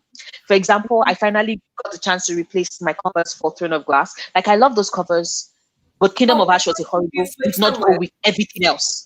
It did not go with everything else. And every time I looked at that set, I'm like, what is this horrible golden yellow thing? I know the yellow doesn't match. It's very sad. So I have alternate covers and it works now. Which ones did you? Yeah, are there any special edition? Oh, I got the the special nerdy edition of covers. Court of Silver Flames from Barnes and Noble has an additional scene in it, so I'm probably gonna purchase that one. Oh my god, it is. It does. you Okay, I'm got getting that as well. ones. I'm getting them. See this one. Oh, I like These those are ones. they go. Can you see how like Oh yeah, those it look great. Oh, I love so those. much better? Those are So much gorgeous. better. Are I those from a had publisher or from an artist? An artist. It's from- nerdy. yeah, I think it's nerdy. It's from a company. I'll send you the links Yeah, later. nerdy Inc. that published it. It was. Okay, I think I've seen What- it. I've seen And it they on have my timeline. individual characters. They have individual like this is Elide, Yeah. and of course this is Irene, and this is Kale. Like individual characters on the cover. So Yeah, and it's Assassin's Creed was Sam, right? yeah. Mm-hmm. Queen of Glass was Eileen, Selena. One for it though. Eye of Fire was Manon, love of my life, which I love. But so I have the 2 editions that I have. I have the Bookish Box set of covers, and I also have the Fey Crate set of covers. So I have 2 whole additional sets of covers for this series. I love how many covers you. And all right, Did you say fake the cover for the Court of Silver Flames? Yeah, so Silver Flames, there is alternate. Yeah, so this is what I was going to get to. One of my favorite companies, they're a small company. They're from Etsy. They're A Touch of Magic Designs AU. They're an Australian-based company. I'll send it to you as well later, Noria. I get a lot of their art prints all the time. Like, I'm in love with their art prints, but they just did alternate dust jackets for the Six of Crows duology, which are gorgeous. And they're going to be doing, they're really nice. I'm just not as much as a fan of the series to spend my money on it because I spend money on a lot of other things. I have multiple copies of that book. I love that book. Okay. After the whole roast thing, I'm not surprised whatsoever. I'm like, I have a feeling, Noria, that you have spent some money because you've spent time on that series. Yeah, no, but like they've got some great. I have my art prints here. That's how I knew. Yeah. And are they doing like an alternate dust jacket for the Acotar series? Oh my god. Those are very, very pretty. See, that's the thing I about know. these new covers for Acomaf, Acotar, the Court of Thorns and Roses series, is like they really don't have the excuse to have these crap covers when there's so many amazing covers coming out in every genre. Like right now, the cover game is really high in my opinion. Like I am agree. constantly trying not to cover buy because I look through like any like music store, Amazon, anywhere I go. Those are gorgeous. There's gonna be like these artists are like really pumping them out, and they're like standout covers. So I'm like, why is this major like YA staple or new adult? I understand it's trying to go into the new adult genre. Like, why is this happening to them? Like, I really don't understand. She was always meant to be new adults.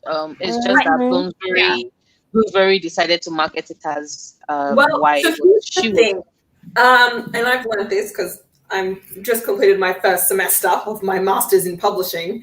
But I literally so impressive would have arguments with my professors because he was a man, but he did not believe in the new adult genre. And they've tried a lot of the times to do new adult. It's just not taking. But I think it has the real potential to pick off if we can push it. But I also think another interesting thing is I recently got a indie published romance, and on the back of it says new adult, and I was like, because that's new adult really is in the indie romance. I think indie is going to push new adult more than the big publishers are, for sure. And I've seen it just like because I got my Kindle Unlimited, so I've been like looking around. All the fantasy romances are like new adult-ish, like it features characters in their 20s, and they're all like independently published because it's what the people want, but the big publishers aren't doing it. Well, I think for big publishers to go into new adults, there must be money made, because we also have to remember that the present renaissance of YA that we're experiencing kicked off because, of the money that Shield must not be named, whatever.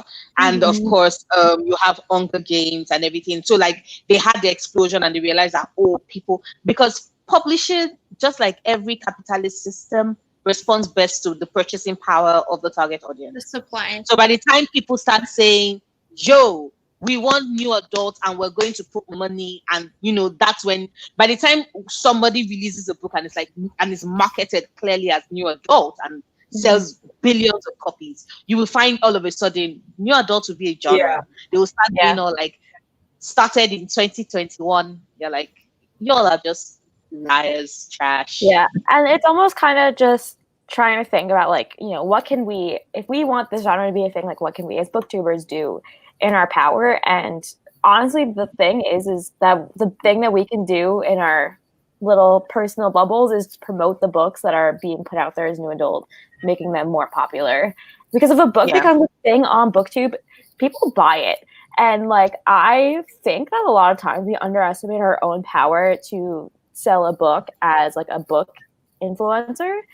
But I don't know. I just feel like if we push for it as like a genre, like it could, like obviously it's not going to be the make or break of making it a genre, but like if a lot of people in the community start to push for it, it could make a difference. It does create trends. I think that's true. And I think that a lot of people who were in themselves young adults when they started their channels and are very large now are technically new adults now. They're well into their like 20s or so, which is a weird concept to think about. But like, while there's always new people joining who are younger, there is a large amount of people who really pushed BookTube forward that are now older. So I think that I think that there is room on BookTube for both genres, but there needs to be made space for new adult for sure. And I think that if people on BookTube, because like as you said, like as far as like what books, I almost made a video of like books that BookTube made me read, and then I realized I was like, what book has BookTube not made me read? Like what book has like what have I found? Like I really like, apart from I mean, when you're in this community, you kind of like find what you want to read based on interactions you have. Oh yeah, completely. Even on Goodreads, because the people that you follow are all on BookTube and Book Twitter and all that stuff. So it's like it's a very like little bio that we have of Mm-hmm. books, and like that's why things are like seen as overhyped, because a lot of people read them in the community, and those are the people that you're hearing from. Whereas like in the real world, you go to Barnes and Noble with like a friend who knows nothing about booktube, and you're like, oh, that book is so overhyped, and that person would just be like, okay. Yeah. Yeah, no. And I also think that just like us actually being, because I think it's important for people to actually say, like, oh, this book is new adult. Like, even if it is that you're not reading the book, like we need to make the term commonplace, right? Yeah. We need to like be able to say, oh, this book is new adult, or I think this book would have been perfect as new adult, or this book should have been marketed as new adult. Like, I think having conversations like that and reiterating that and just making it a part of the lexicon is just, it's important, I think, personally. So yeah, I agree. We love that. We got really off track, but I love the direction that it went.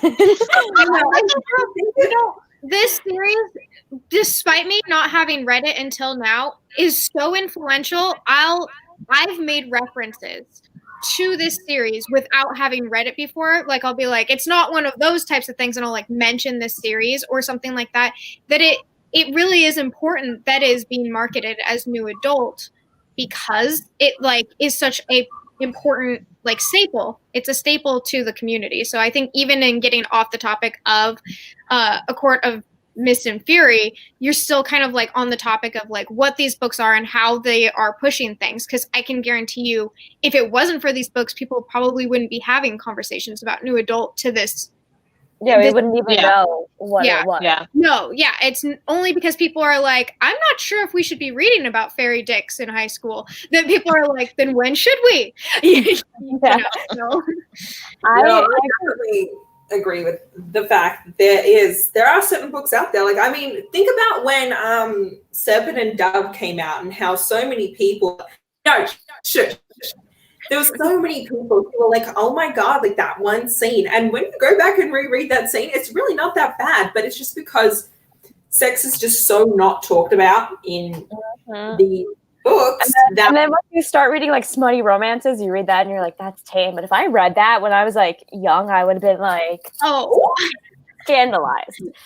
Yeah, like technically, I was reading smutty romance when I think a lot of the time we forget that like teenagers never actually read, especially if you were a teenager that actually like read. Like we never really just read the books that were for teenagers, right? So I was reading the regular teenage stuff. I was reading all my Blytons. I was like with the schools and everything else. I was reading Goosebumps. I was reading Sabrina the Teenage Witch, the books. And then at the same time, I was also reading my mom's Jane Eyre daily collection, and I was reading Jeffrey Archer. I was reading Sidney Sheldon. I was reading everything, and I was also reading the Harlequin romances and the Silhouette. You know, Harlequin and Silhouette, they were different. You had the Harlequin steam, and you have the Silhouette, like the ones that was all about the cops, and then there was the subgenre that was royalty. And I was reading everything. So I think that sometimes, and I get that's where the conversation comes in,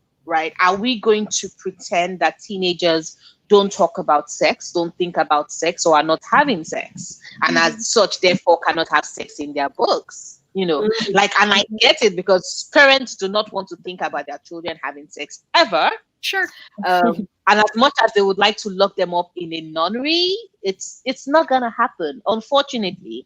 Like, even the ones that you knock up in, even the ones that you have in a nunnery would probably figure that, oh no, I might like girls, which means you're still going to get the sex. So the important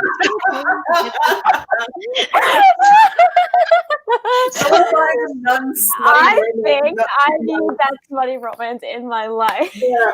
Hey, we have proof romances. Where's the nunnery? Yeah, where's the nunnery one? Where's the nunnery? I'm telling you, like, that's a subgenre that people should explore. But I Definitely. I personally think that it's not just. I personally think that it's not just the sex, like, right? Because new romances is the sex, but at the same time, it's also dealing with experiences you have as a young 20-something-year-old. right? Yeah. How do you navigate that space when you're like in college or about to leave college and you're getting your first job and you're dealing with all that issues and image issues and self-assurance, confidence issues? Because I remember when I got my first job, it took me a lot of time before I could actually speak up and actually not feel like every single thing I contribute to this meeting with people who have been doing this work for decades before me, it's going to be stupid, you know.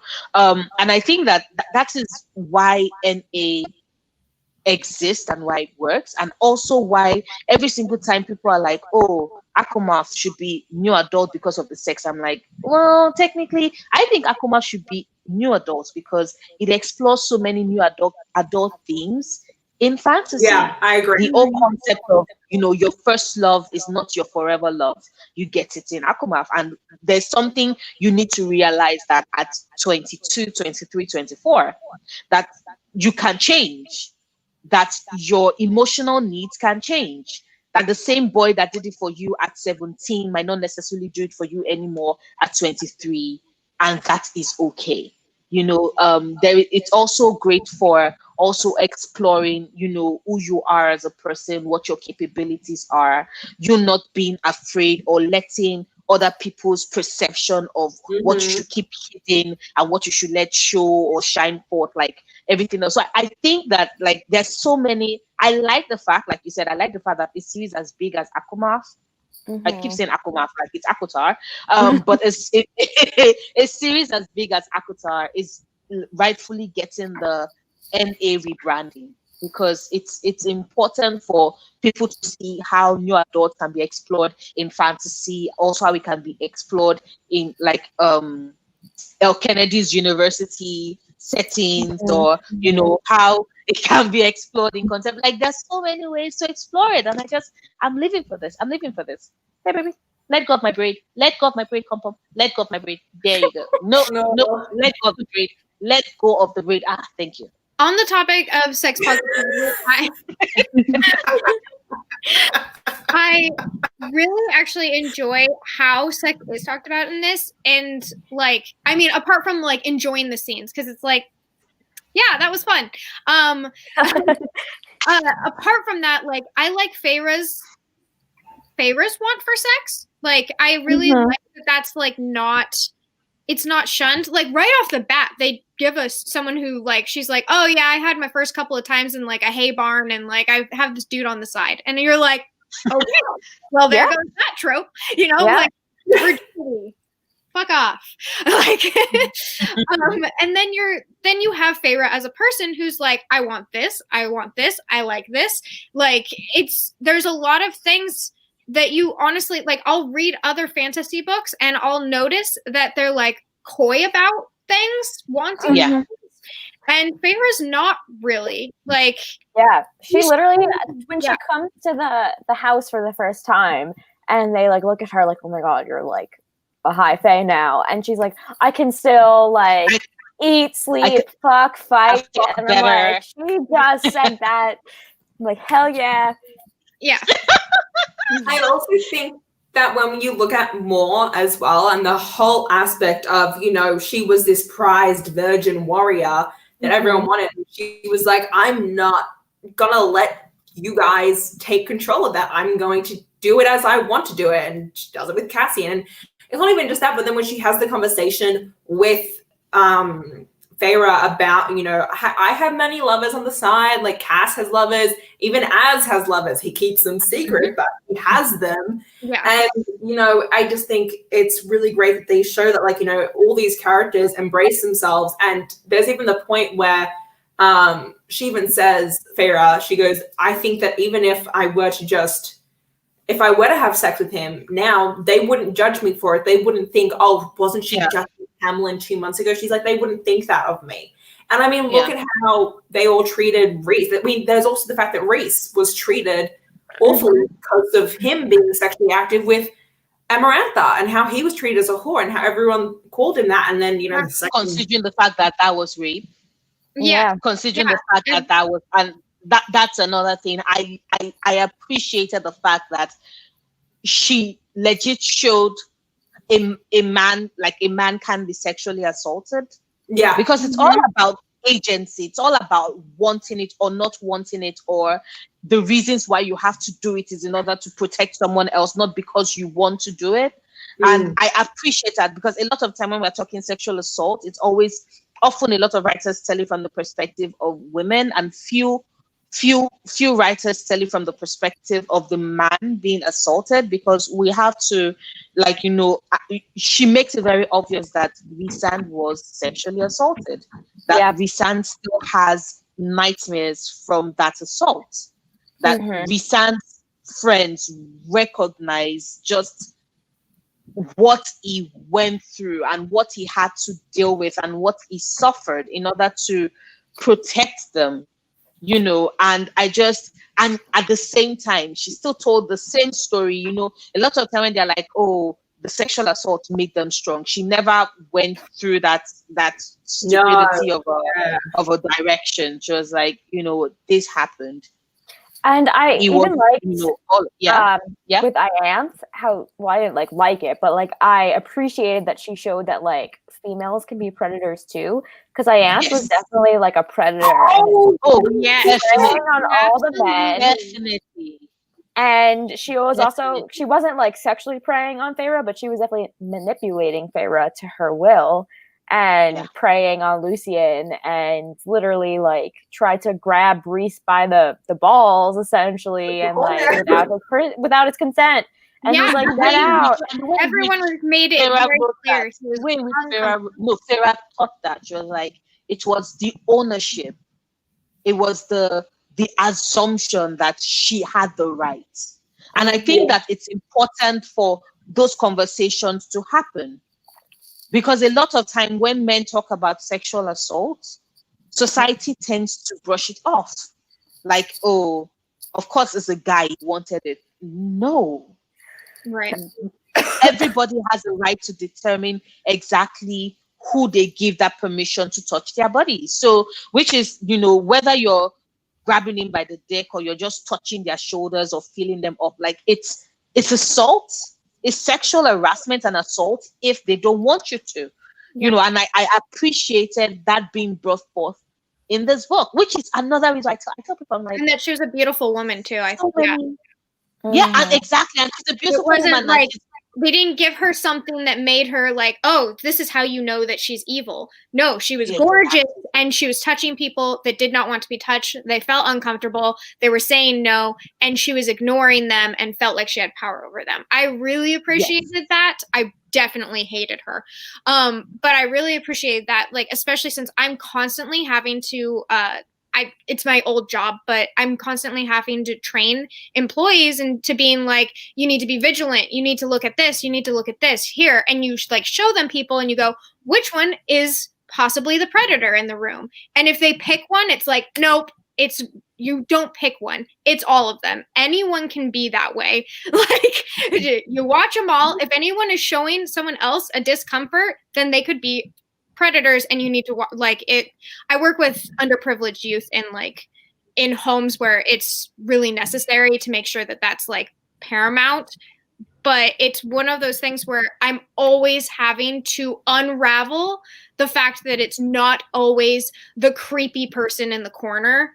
It's the beautiful hot witch priestess bitch in the middle of the room. In fact, that's often the person that is the perpetrator is the one in the middle of the room, because they're going to have that power and they're going to use that dynamic for uncomfortable situations. So, yeah. Hate anything. She sucks. I'm so looking forward to that book. That just reminded me of exactly how things and this is an Aqua spoiler, so I'm not going to say it, but that just reminded me of the dynamics of what happens when Feyre realizes, and she was like, Tamlin allowed what? And all I'm thinking is that, yep. That's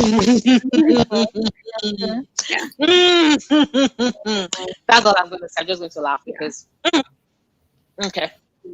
So who is because I'm avoiding talking about Nesta, but I am really curious, who's everyone's least favorite character? I kind of just favorite least favorite. Who do you least favorite? Yeah. Can I pick Ianthe? I mean, yeah. yeah. Didn't want to assume that was everyone's least favorite, because I would say Anthony or Moore's father. Oh shit! Oh yeah. Yeah, but Moore's father is not in Acomaf though. Moore's father we see him in Aqua. Oh, I thought he was like. No, like we get like the full. briefly. We get hints of him in Acomaf, Okay. but like we get the full full- picture of okay. just how much of a piece of shit, asshole, waste of space, loss of sperm, a waste of a good egg, and that piece of shit is. I'm just saying, like Sure. he's trash in Acomaf, but it's just absolute like dumb fire. Set it, put gasoline on it, moving trash bag on fire, garbage man in Acomaf. Keep nodding. Yeah. You know who I really hate in this book are the damn queens. I hate the mortal queens. Oh god. Even Elaine says they suck. Even Elaine, little Elaine pretty was like, I hope they all die. And I'm like, yo, do you know what you have? How horrible you have to be as a person for Elaine to wish you like death? Death. Yeah. Yes. Death. Yes. Oh my god. What about non-antagonistic characters, like characters that are not the antagonists? I'm really Christian here. Like, bro, we Okay. know you don't like Nesta. I Like, want to know. I want So I'm not just stuck here being like, so I know Anthe exists, but fuck Nesta. Like, I want to know. So just say you want to know your least favorite in the inner circle. Yeah. Tamlin, but I'm not going to say Tamlin because Tamlin is an obvious choice. So let me see. I think my least favorite, like in the inner circle, and this is probably Amryn, but I still like her. I just maybe don't like connect to her as much as the other ones. Okay. I feel really bad. Like if I have to pick someone from the inner circle, Yeah. I would probably. I love Amryn a lot. Just because she's such a fun, badass character. I love him. But I probably have to say Az, just because He's one of my favorites. But when it comes to team ranking everyone, like yeah, he's not your bias in the inner circle.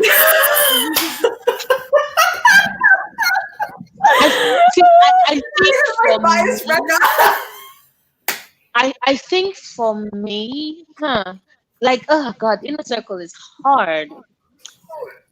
But I think for me, and we're talking just Acomaf, not Aquawar or Aquafast. Yeah. The book that some of us.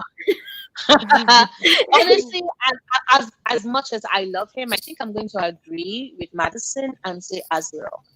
Just because as at Acomaf, we don't get enough of him for me to love him completely. Yeah. By Aquawar, I'd sold my soul to Azrael. Like, oh my god, I would protect him, I would defend him, I will fight to the death. That's why I was asking, is it Acomaf? But because Acomaf Azrael is so different from Aquawar Azrael. He's not really that present either in Acomaf. Like you see, you compare them, like Cassian. Yeah, but that's because Azrael as a character has walls. Yes, he has walls, and his walls don't go down around Feyre because in Acomaf he's just meeting Feyre. She's a stranger to the Shadow Singer, and all he's thinking is all the secrets. And at that point in time, he has so much. He's tracing the art, he's tracking the actor, he's trying to find out why on earth dickhead Tamlin has the spring court closed off to everybody. Is monitoring the queens. He's doing so many things, so he's barely ever really present. As opposed to Cassian. Cassian is like your brutal, I'm going to be in your face, we're going to be best buddies, we're going to be sparring partners and drinking buddies because I do not understand boundaries, just because of the fact that we both know, we have both experienced poverty, so you get it, you get me, and I get you, and I know what drove you, and you know what drives me. So like they already have that bonding, right? But Azrael is understandable. We start the book by realizing the fact that he's been locked up by his family and everything. He has natural walls. So I would say because of all of them, which is interesting because you would think that it would be Amren based off of the fact that we don't really know much, but we know more about Amren in Acomaf than we do about Azriel. Well, yeah, because she talks about the prison, her time there. Yeah. The way She talks about exactly her favorite we learn more about her. Mm-hmm. So, but also, You have to understand a woman that is obvious about, her dietary needs is a woman after my own heart, even if it is lamb blood. I know. What I also think was interesting was the one time we kind of do see anything from Az in this book was when he finally is sitting at the table and him and Elaine are speaking. Like, I feel like that is the one time you really see him kind of showing anything. And that was in Aqua. No, it's in this. It's in this too. Oh yeah. I picked it up because when they went to go and we need to talk to the queens. Yes. Yeah, when they first, even when they first meet, you can see that Azriel talks to Elaine more than he talks to anyone else when they first meet, and I will wholeheartedly die over the ship. Definitely. Azriel and Elaine. I need it. So I actually don't care for Elaine either. However, we know the sisters to me were like, I don't need the sisters. I'm getting the sisters. I will deal with it. I will grow. We'll see. But I will say, I want you to read Acomaf. I legit want you to read A Court of First and Starlight because I'm going that is at her breaking point, and I definitely want to hear your thoughts because, if you've hated her so much, you probably would really loathe her in that book. Great. I keep literally every book. I'm like, this is when I'm gonna start liking Nesta and Elaine. And then this book, Acomaf specifically, I was like, we're obviously getting more of the sisters. I need to get on board here. I literally told Sarah that. I was like, Sarah, we need to get on board. Because, obviously these people are going to play a major role in the coming stories, and we got, 6 books. So I was trying so hard, and coming from the mindset of wanting to like someone, they did not redeem themselves for me. Moving forward, I still feel that way. Without giving spoilers of anything coming up. Which Jade? Because I know your first question was, which non-antagonists do we like the least? Before you went all inner circle because you wanted to kill her, you wanted to hurt me physically. But if it was outside the inner circle, my least favorite character is Elaine. I agree.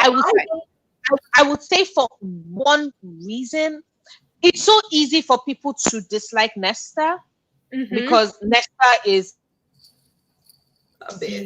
let's be honest, she's outspoken and she's outspoken, but then that is what they call a bitch, isn't it? An opinionated, strong woman who's very outspoken and very unlikable and not necessarily pandering is called a bitch because society is like, oh my God, if it was a man, the man is a bad boy. But if it's a woman, she's a bitch, because let's be real. Nesta is totally similar to Kazbreca, but I don't the amount like of Kaz either, though, but go on. I love Kaz. Kazbreca is my son. I would die for him. I would die for him. I love you so much. Don't let us get into the conversation. Kazbreca, the minute you ripped out a man's eyeballs, I was like, that boy is my child. I think I feel like Kazbreca, we really left the Kazbreca has more redeeming qualities and a better, there are more things about him that make him more. But it's his story, so you've learnt from him. You haven't heard this yet. I know. I've been waiting a really long time, and I have a lot of the backstory that we've been given. What we've been given is not enough. Well, remember, that's why she's getting her own book. Oh God! We heard this from Feyre's perspective. Yes, and Feyre was 6 when they lost their mother, right? So we don't know exactly what Nesta went through. No, we actually don't know what Nesta went through leading up to that point. All we know is that by the time we met Nesta, she was probably 16, 17. No, And she's she was older. No, she's older. She's the older sister. Yeah, she's the older sister. Like, no, there's just a year's difference between her and Elaine. Yeah, Like, yeah. they're both older than. Exactly. So by the time, no, sorry, when I mean the first time we met Nesta, I mean officially in Feyre's adult memories of her at 14 going to go and hunt. Yeah. And at that point in time, Nesta is also basically a child, but she's a child that has decided that if her father is not going to lift a finger to actually be a father, a parent, she's going to shame him into it. Does that mean that, does she have any shame in collecting the money that her baby sister made from killing things that her baby sister should not be killing? Nope, because Nesta at that point is like shameless, but poverty at the same time. Like, there's just a lot of conversation that has to happen. But my point is, we know Nesta is hard and a bitch. And all I'm thinking, and everybody keeps forgetting that Elaine is not Feyre's younger sister. No, As much as I just like both of them equally. I call them the girl because I'm really unimpressed with both of the sisters, because I understand that like we're not meeting them until this point, but when we do meet them, where we're at and their actions thus far is, to me, I'm like, you have no action. There's nothing here for me to be okay with you. And in the follow-up conversations that they have, where I read parts where I'm like, this is supposed to be redeeming something here. They were like, oh, when we grew up, we should have done this differently. It was like still not enough. Like they have not. Jade, remember, the only person that made that statement was actually Elaine. Because I have a feeling, and not a feeling, Nesta does not apologize until she actually means. She's the type of person that backs her words with actions. So I have a feeling that when it's time for her to actually apologize to Feyre, she's not going to just say pretty words like Elaine does, like Elaine is cultivating flowers in a garden. She's going to use actions to apologize to her baby sister, and we're probably not going to get that until the Court of Silver. Which I appreciate actions over words. So my prediction is that eventually I will like Nesta more than I like Elaine.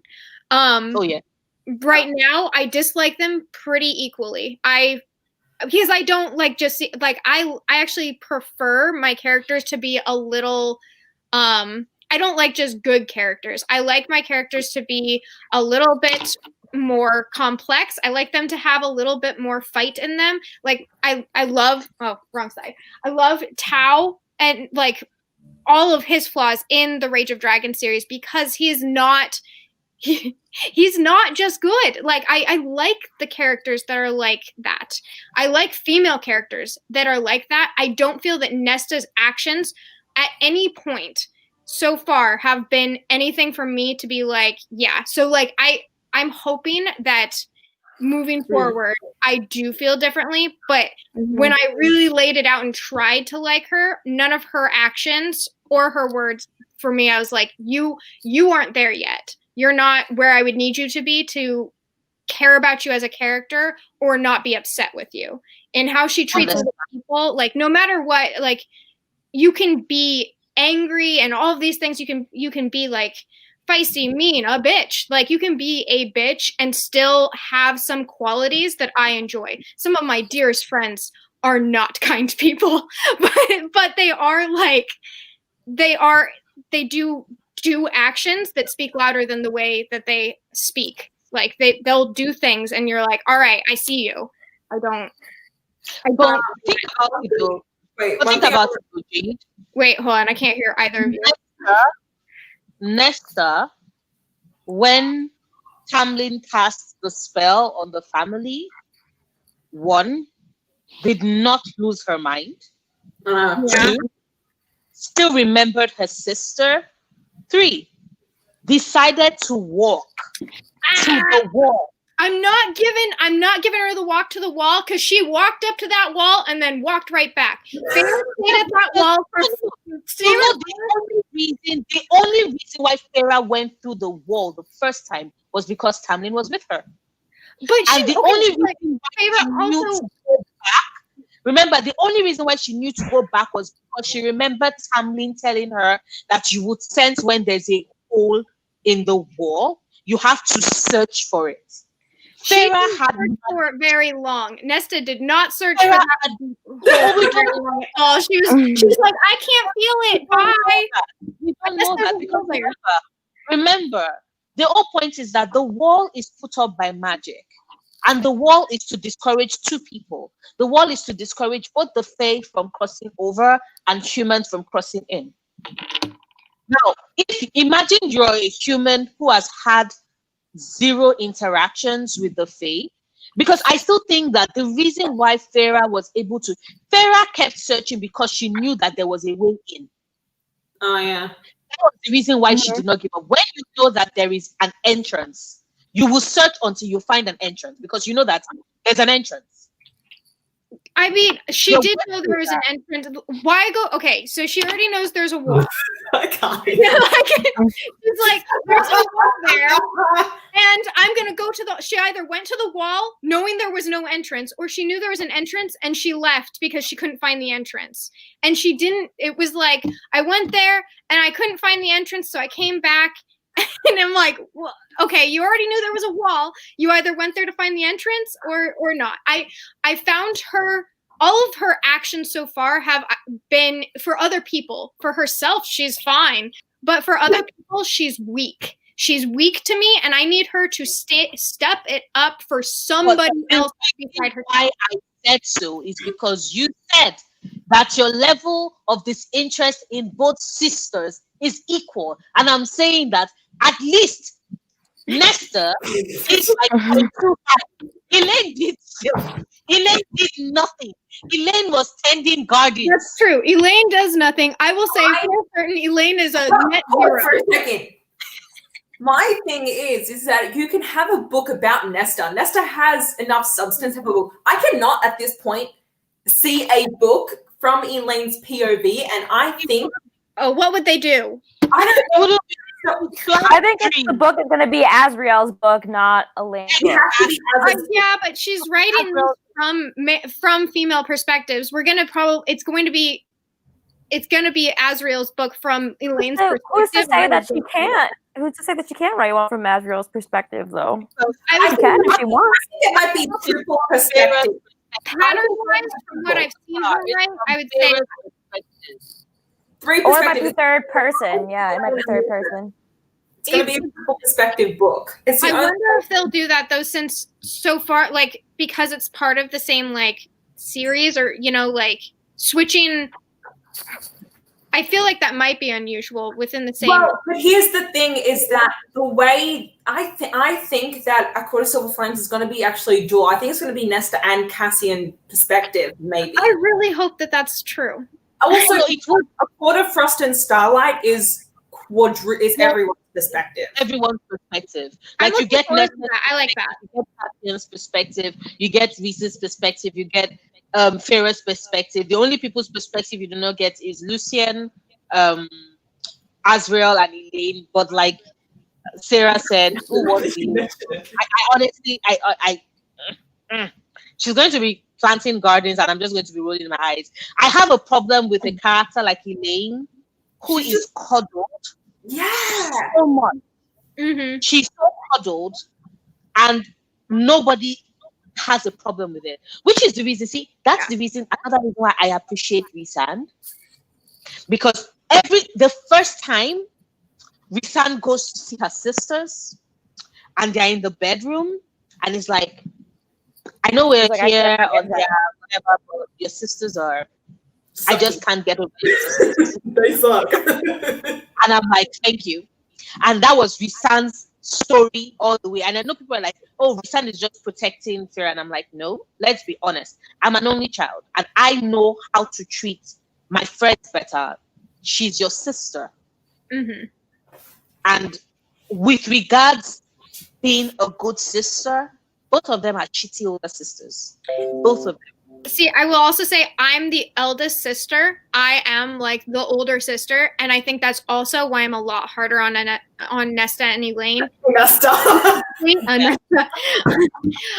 Is because like I I really am just like, oh, this is unforgivable behavior. You have a little sister, you know, like, and Elaine really does. I really, there's zero. It's almost like I can't even really talk about how I dislike Elaine because that's what I dislike about her. There's nothing like, I'm like, what do I say?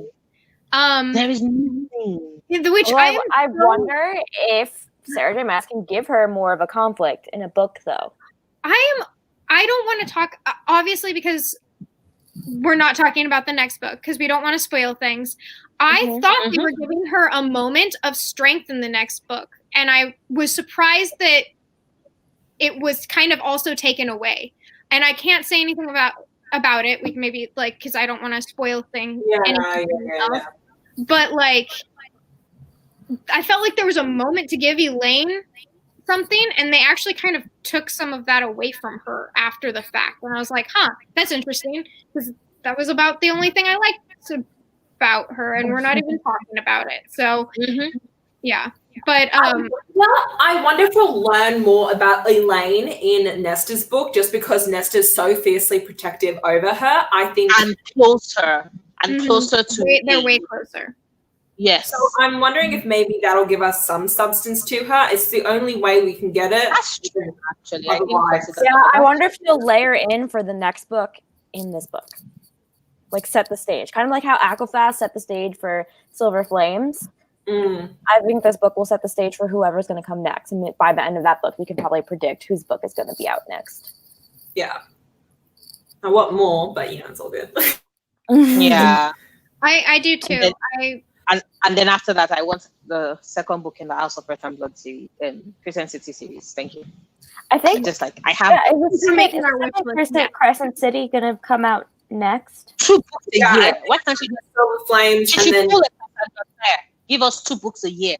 We get a cut of Silver Flames in February, and then she goes like, oh, Sissy book 2 is coming out in November, and I'm like, yeah. The problem, I think, the reason why she can't do that is just because she writes like 700-page books at this point. Yeah, so they're so long. Black, who's putting out 2 200-page books a year.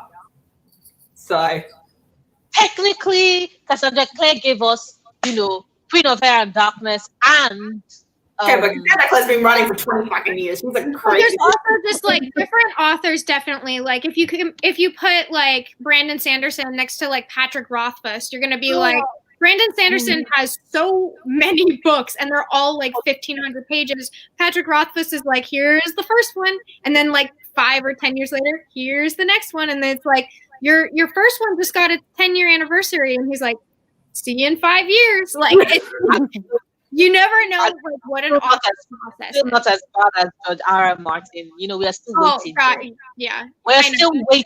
Let's not go there. Winter. We're growing old. It's going to be winter in our lives by the time George is like, what the fuck? Here you go.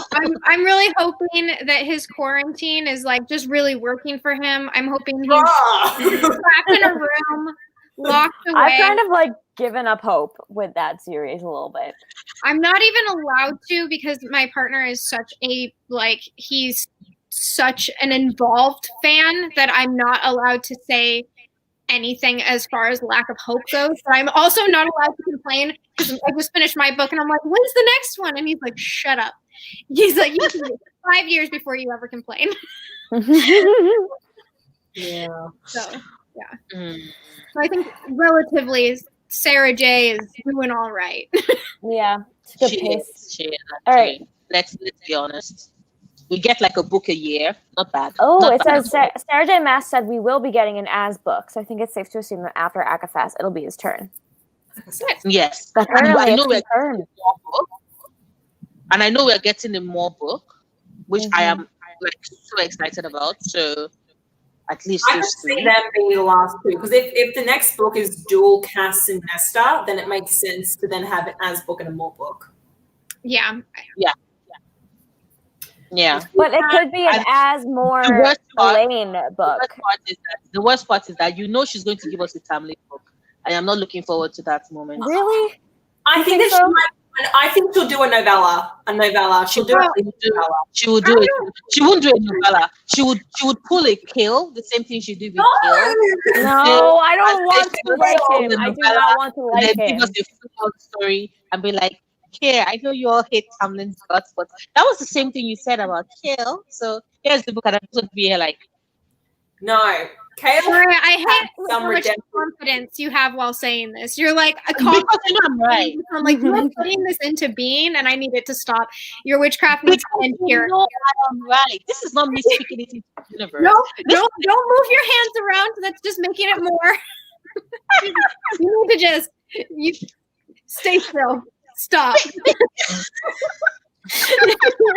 Absolutely not. Oh my god, Az is a freaking bed. Of course, I remember I've seen that clip. All I've them seen that clip. shadows.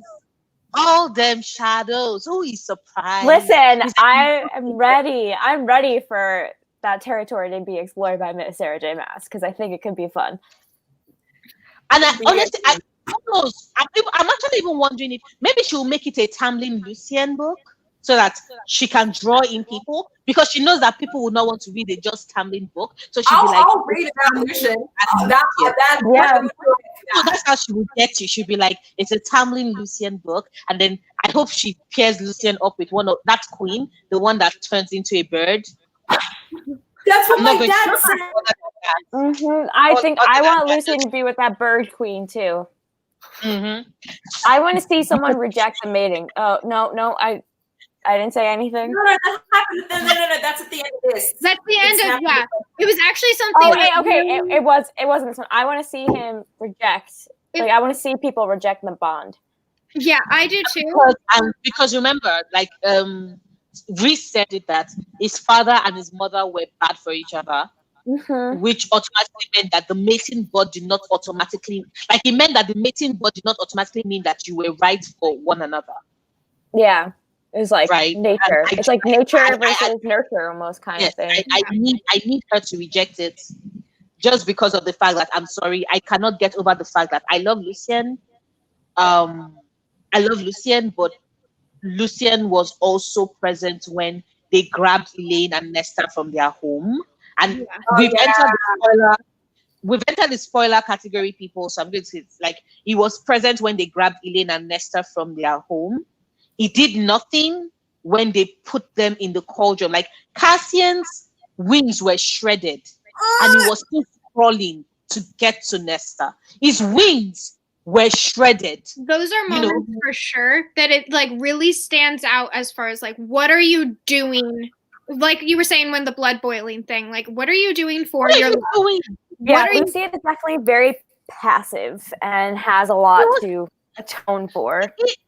And Tamlin, like, I'm like, see, this whole passivity thing, because think about it. Like, someone might be like, oh, they killed the love of, like, his siblings killed the love of his life, and if that had been Cassian would have rather died than let that girl die. That's the person that Lucien was in love with when his family killed, like, because they were like, oh, she's not worthy, blah blah blah, and everything else. And all I was just thinking was that they want you stood there when Ianthe basically offered Feyre's sisters to the king of Tyburn on a platter. You did nothing. You stood there when they dragged her. You did nothing. You did not care for Elaine until the mating bond snapped into place. Yeah. Azriel had cared for Elaine before that happened, when she was a human. Rhysand cared for Feyre before the mating bond snapped in place. Yeah. Because the mating bond did not snap in place until she had been transformed.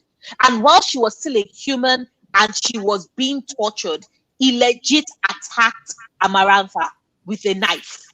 He tried to stab this woman when this girl that he does not love barely knows her blood was boiling.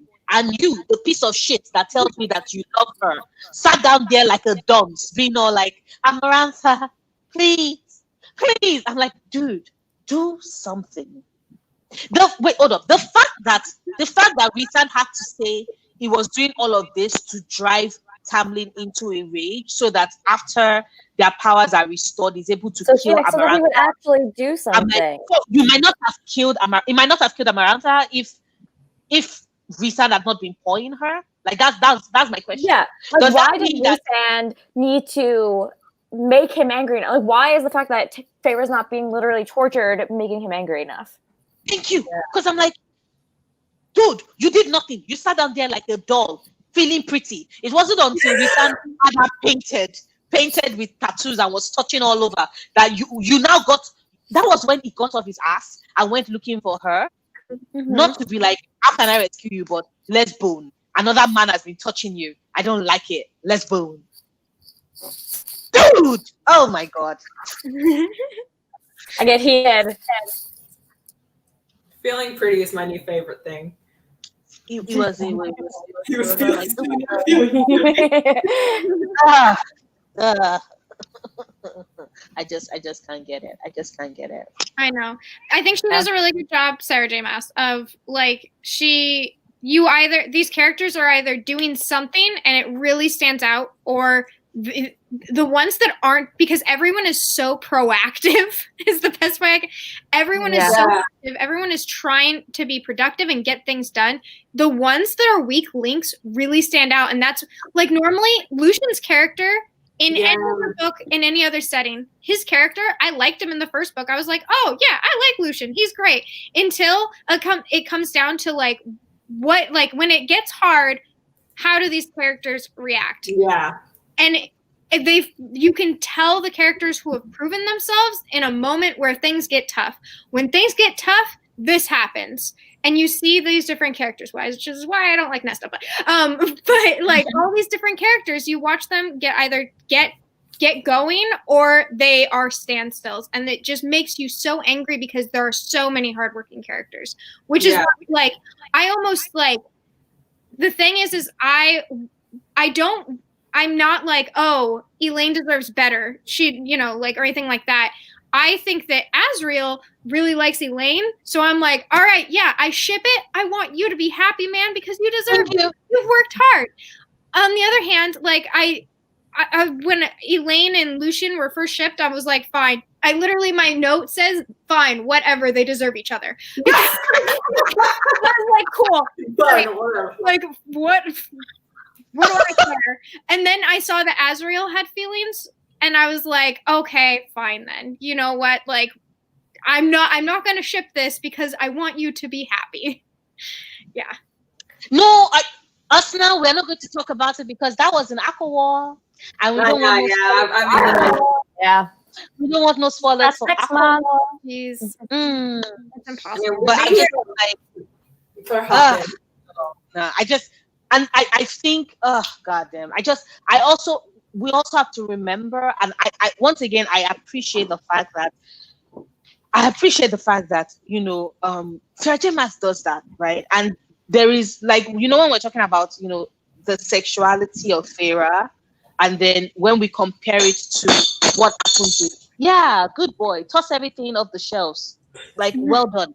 Okay, so when we're talking about the sexuality of Feyre, and you compare it with what happens with Nesta, no spoilers, but what happens with Nesta, and then we get to Acomaf, and she has that conversation. This is a conversation we'll have like outside this meeting, so I don't want to spoil anything, but I appreciate it. I appreciate the fact that we have people that are sexual. We are getting this whole story that is about you don't necessarily have to have forever with your first love, which I would like to point out is a good defense for why Hunt and Bryce might be endgame, because it's not her first. Oh, I'm like, what? I know that my brain was. I'm interested to see the direction of that series. Yeah, I thought of so many different things. I just throwing this out there. I think what's going to happen is that they'll split up, but they'll get back together. There will be endgame, but they're not going to last here the whole time. It's just not. I remember we talked about this, and I think that could be a really interesting direction to take it as well. I usually don't like that trope. I don't like when they get the couple together so they can split them up so they can get back together. Like, I feel like that's a formula that's used really often that I'm not really fond of, but I did like that Sarah. I do like the formula she uses where it's not the first person and there's someone else that comes in and you're like, okay. Yeah, but I'm interested to see if she's gonna do it in this series because now it's like what she's known for. So I feel like now she might try and like break her own pattern because it's like just very talked about. So I don't know. That's interesting. I personally think that like because she has a format, but there's something with the format, right? The format is always your first love is not your forever love, right? And for you to be able to trace that, for example, right? We know that Feyre's first love was Tamlin, right? And Aileen's first love was Sam, right? And Bryce's first love was what's his face? Connor. Connor. Bryce's first love was Connor. So I think that already, like if we follow that trajectory, she's already proven. And even with the first love, right? It was a case of she liked him, loved him, but they were seeing other people. And it was like when they got the chance to get together, that the very brutal murder happened. This is not a spoiler, by the way. If you read the synopsis, you would know. I know. I think that's so awful, in my opinion. I can't believe I don't mention it on my channel. I don't know why. Yeah. I was like, I read the synopsis, but it still happened, and I was still I did not read the synopsis for Crescent City or House of Earth and Blood. And I am so happy for it. Like, I'm really glad that I didn't because leading up to that moment, I know I wouldn't have. I already am limited on my emotions. I did not breathe. I was in pain, like, and I think that was why she put it in the synopsis. So you feel the pain, and you lead up to the pain, and you know that the pain is coming, and you know that the pain would wreck you, and then the pain wrecks you, and you're like, oh my god. I disconnect. If I know someone's gonna die, I'll disconnect instantly. I'll be like, oh, that's interesting, and then I'll just kind of move on. But I did put it in my content warnings because I was like, all right, there's definitely some content warnings here, but I never put it in my summary for the book because I'm like, let's make it a surprise. I tell people because I'm like, because some people just can't do that, and especially with how much you love Danica. Yeah. All right, guys. It's been almost 2.5 hours. Do we want to have any final thoughts? And I know there's a lot to discuss. So it's been a very full and informative and fun 2.5 hours. But maybe we should wrap. Usna, I would say, I would wrap things up by responding to Usna's messages. They said, I like the idea of your first love not being your forever love, but why does Sarah J. Maas have to send them off in bad terms? Why she got to ruin those characters that were good? I would say one, like we already stated earlier in the chat, Tamlin was not good. I personally think that he had always shown that he has anger issues, and he has always shown that he would rather cuddle her. Like from the very first, the first minute he grabbed her off of the human lands, what he wanted to do was just put her in the spring court. And I'm like, to do what? And he never could the entire thing was manipulated from the very beginning. He was manipulated. Right. But I would say she doesn't do that in her other series. Because I'm even getting there. Like the second character you're probably thinking of is Kale. And I would personally say that I actually saw Kale coming because I don't know why people thought that Kale was good. Kale was a soldier in an imperialistic system that lived to colonize, brutalize, assassinate, and massacre and commit genocidal acts. And he was a member of the military of such a regime. Is this in Throne of Glass? Yes, Throne of Glass. His name is Kale? Yes. Yeah, you'll probably pronouncing it wrong. Caol. I know. I called him Chayo. I was like, I don't know who Kale is, but yeah, fuck him. I was like, but they also they end off in bad terms in the very beginning, like in Crown of Midnight. They end off in bad terms. No. She is even no. Sorry, I don't know your pronouns, Osna. So they are even saying that the characters were good and it was a ruination, and I don't think so.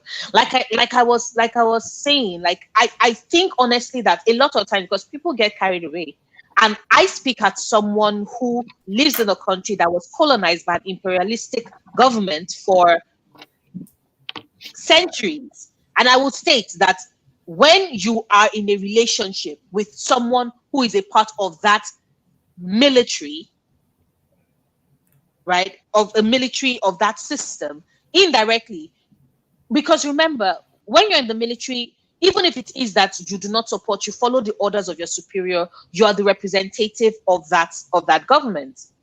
So it's almost like a Nigerian during British colonial times deciding that, I fell in love with a British officer. It's not going to end well.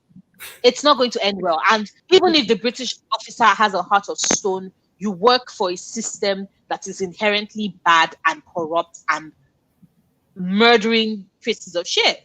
Yeah. So, and I think that the fight and the separation that they had was required. Also because Kale was also a character that Prejudice.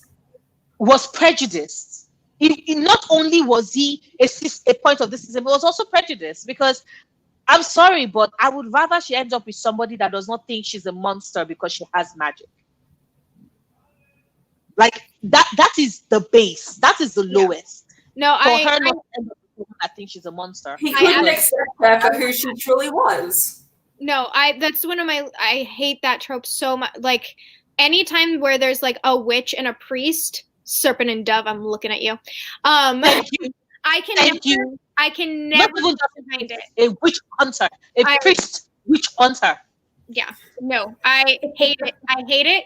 Coming from a background with Wicca, I can say personally, fuck that, never know. Like it's there's so much ingrained in that. It's like, oh, I don't think you realize what can of worms you're opening. So yeah, I would have probably also seen that coming. I didn't see it coming because I didn't continue the series. but good to know. Not surprised. As far as my final thoughts for specifically Mist and Fury, I think that I went into the first book having pretty low expectations for Acotar. I went in with really low expectations and came out on a surprised high, but still like feeling some concerns. I ended up giving it I think a 4 or so, and I was like, okay, I enjoyed myself. I enjoyed the story, but there was still a lot I wanted to work on. In this book, I was really impressed, and I thought that was impressive considering I came out of the first book with high expectations for the second. So the second book I went into with high expectations, and they were actually met and were like enjoyable and fun. And like I said earlier, like I felt like I was getting everything I wanted out of this book. And yes, it made me angry because I hated the fact that I'm like, I'm selling into this. But the themes that are below ground level of like what is actually going into this, what we just spoke about along with covers for like 2.5 hours, is like that there's really, really important themes in this that I did not see coming, and that I'm really glad that were explored, because I don't see them explored as much. And I feel like if they are explored, I think that this gave us a really fantastic platform to make it okay to explore them. So I appreciated this book. And I can say, for what I have read so far, it is my favorite in the series. It'll probably be the closest I ever get to a 5-star for the series so far. So that's my thoughts. Yay. Zelda. She's hungry and to feed her. Anyone else have final thoughts? No, I'm excited. I'm probably gonna read A Court of Wings and Ruin after I finish this one, because I just think that, I mean, like, if you're in the zone. Once you finish this, you were just in the zone with the way that it ends. Yeah. My final thoughts are, even if I only got the first 300 pages, I'm really enjoying annotating on my reread, because I read this before I started annotating. And 5 stars, love it. I think we had a really great discussion, and we talked about a lot of things that are really good to talk about. And I'm looking forward to seeing where the discussion is going to go with the future books, because I think there's going to be even more to delve into. So, yeah, this was really fun. Yeah. Yay! Thank you to our lovely co-hosts for joining us. Thank you guys for inviting. Thank you for having us. Yeah, it was really, really fun. And I can't wait to watch the next one. I know I'm not like part of the next one, but I'll be in the chat for sure. Because I'm to see what's talked about. And I'm also excited for the next co-host, like the guest. It might be hard. I don't know when we're going to have it, but you're going to be away. Oh, when is it? Me? We're going to be doing it in the beginning of January. I'll be at me or Jade? I'm talking to Jade. I'll be in Japan or in the middle of moving to Japan. But if I'm in quarantine, I'll have nothing to do but watch you. Oh, perfect! Quarantine, I'll be alone in a hotel room for 2 weeks. Yay! You might still be here, so that is still something to consider. Wonderful. Thank you, everyone, for coming to watch as well. We very much appreciate it. Yeah, this was so much fun. Thank you. Everyone. Thank you. It was so much fun. Yes, Thank you. I keep calling you guys K-O. I just call him Kale. Kale. Yeah. All right, guys. Yeah, I'm gonna end the stream now. So thank you everyone for tuning in, and we'll see you in our next show. Keep an eye out on our Twitter, and we'll post details for the next show when we have them all sorted out. Bye, everyone. Bye.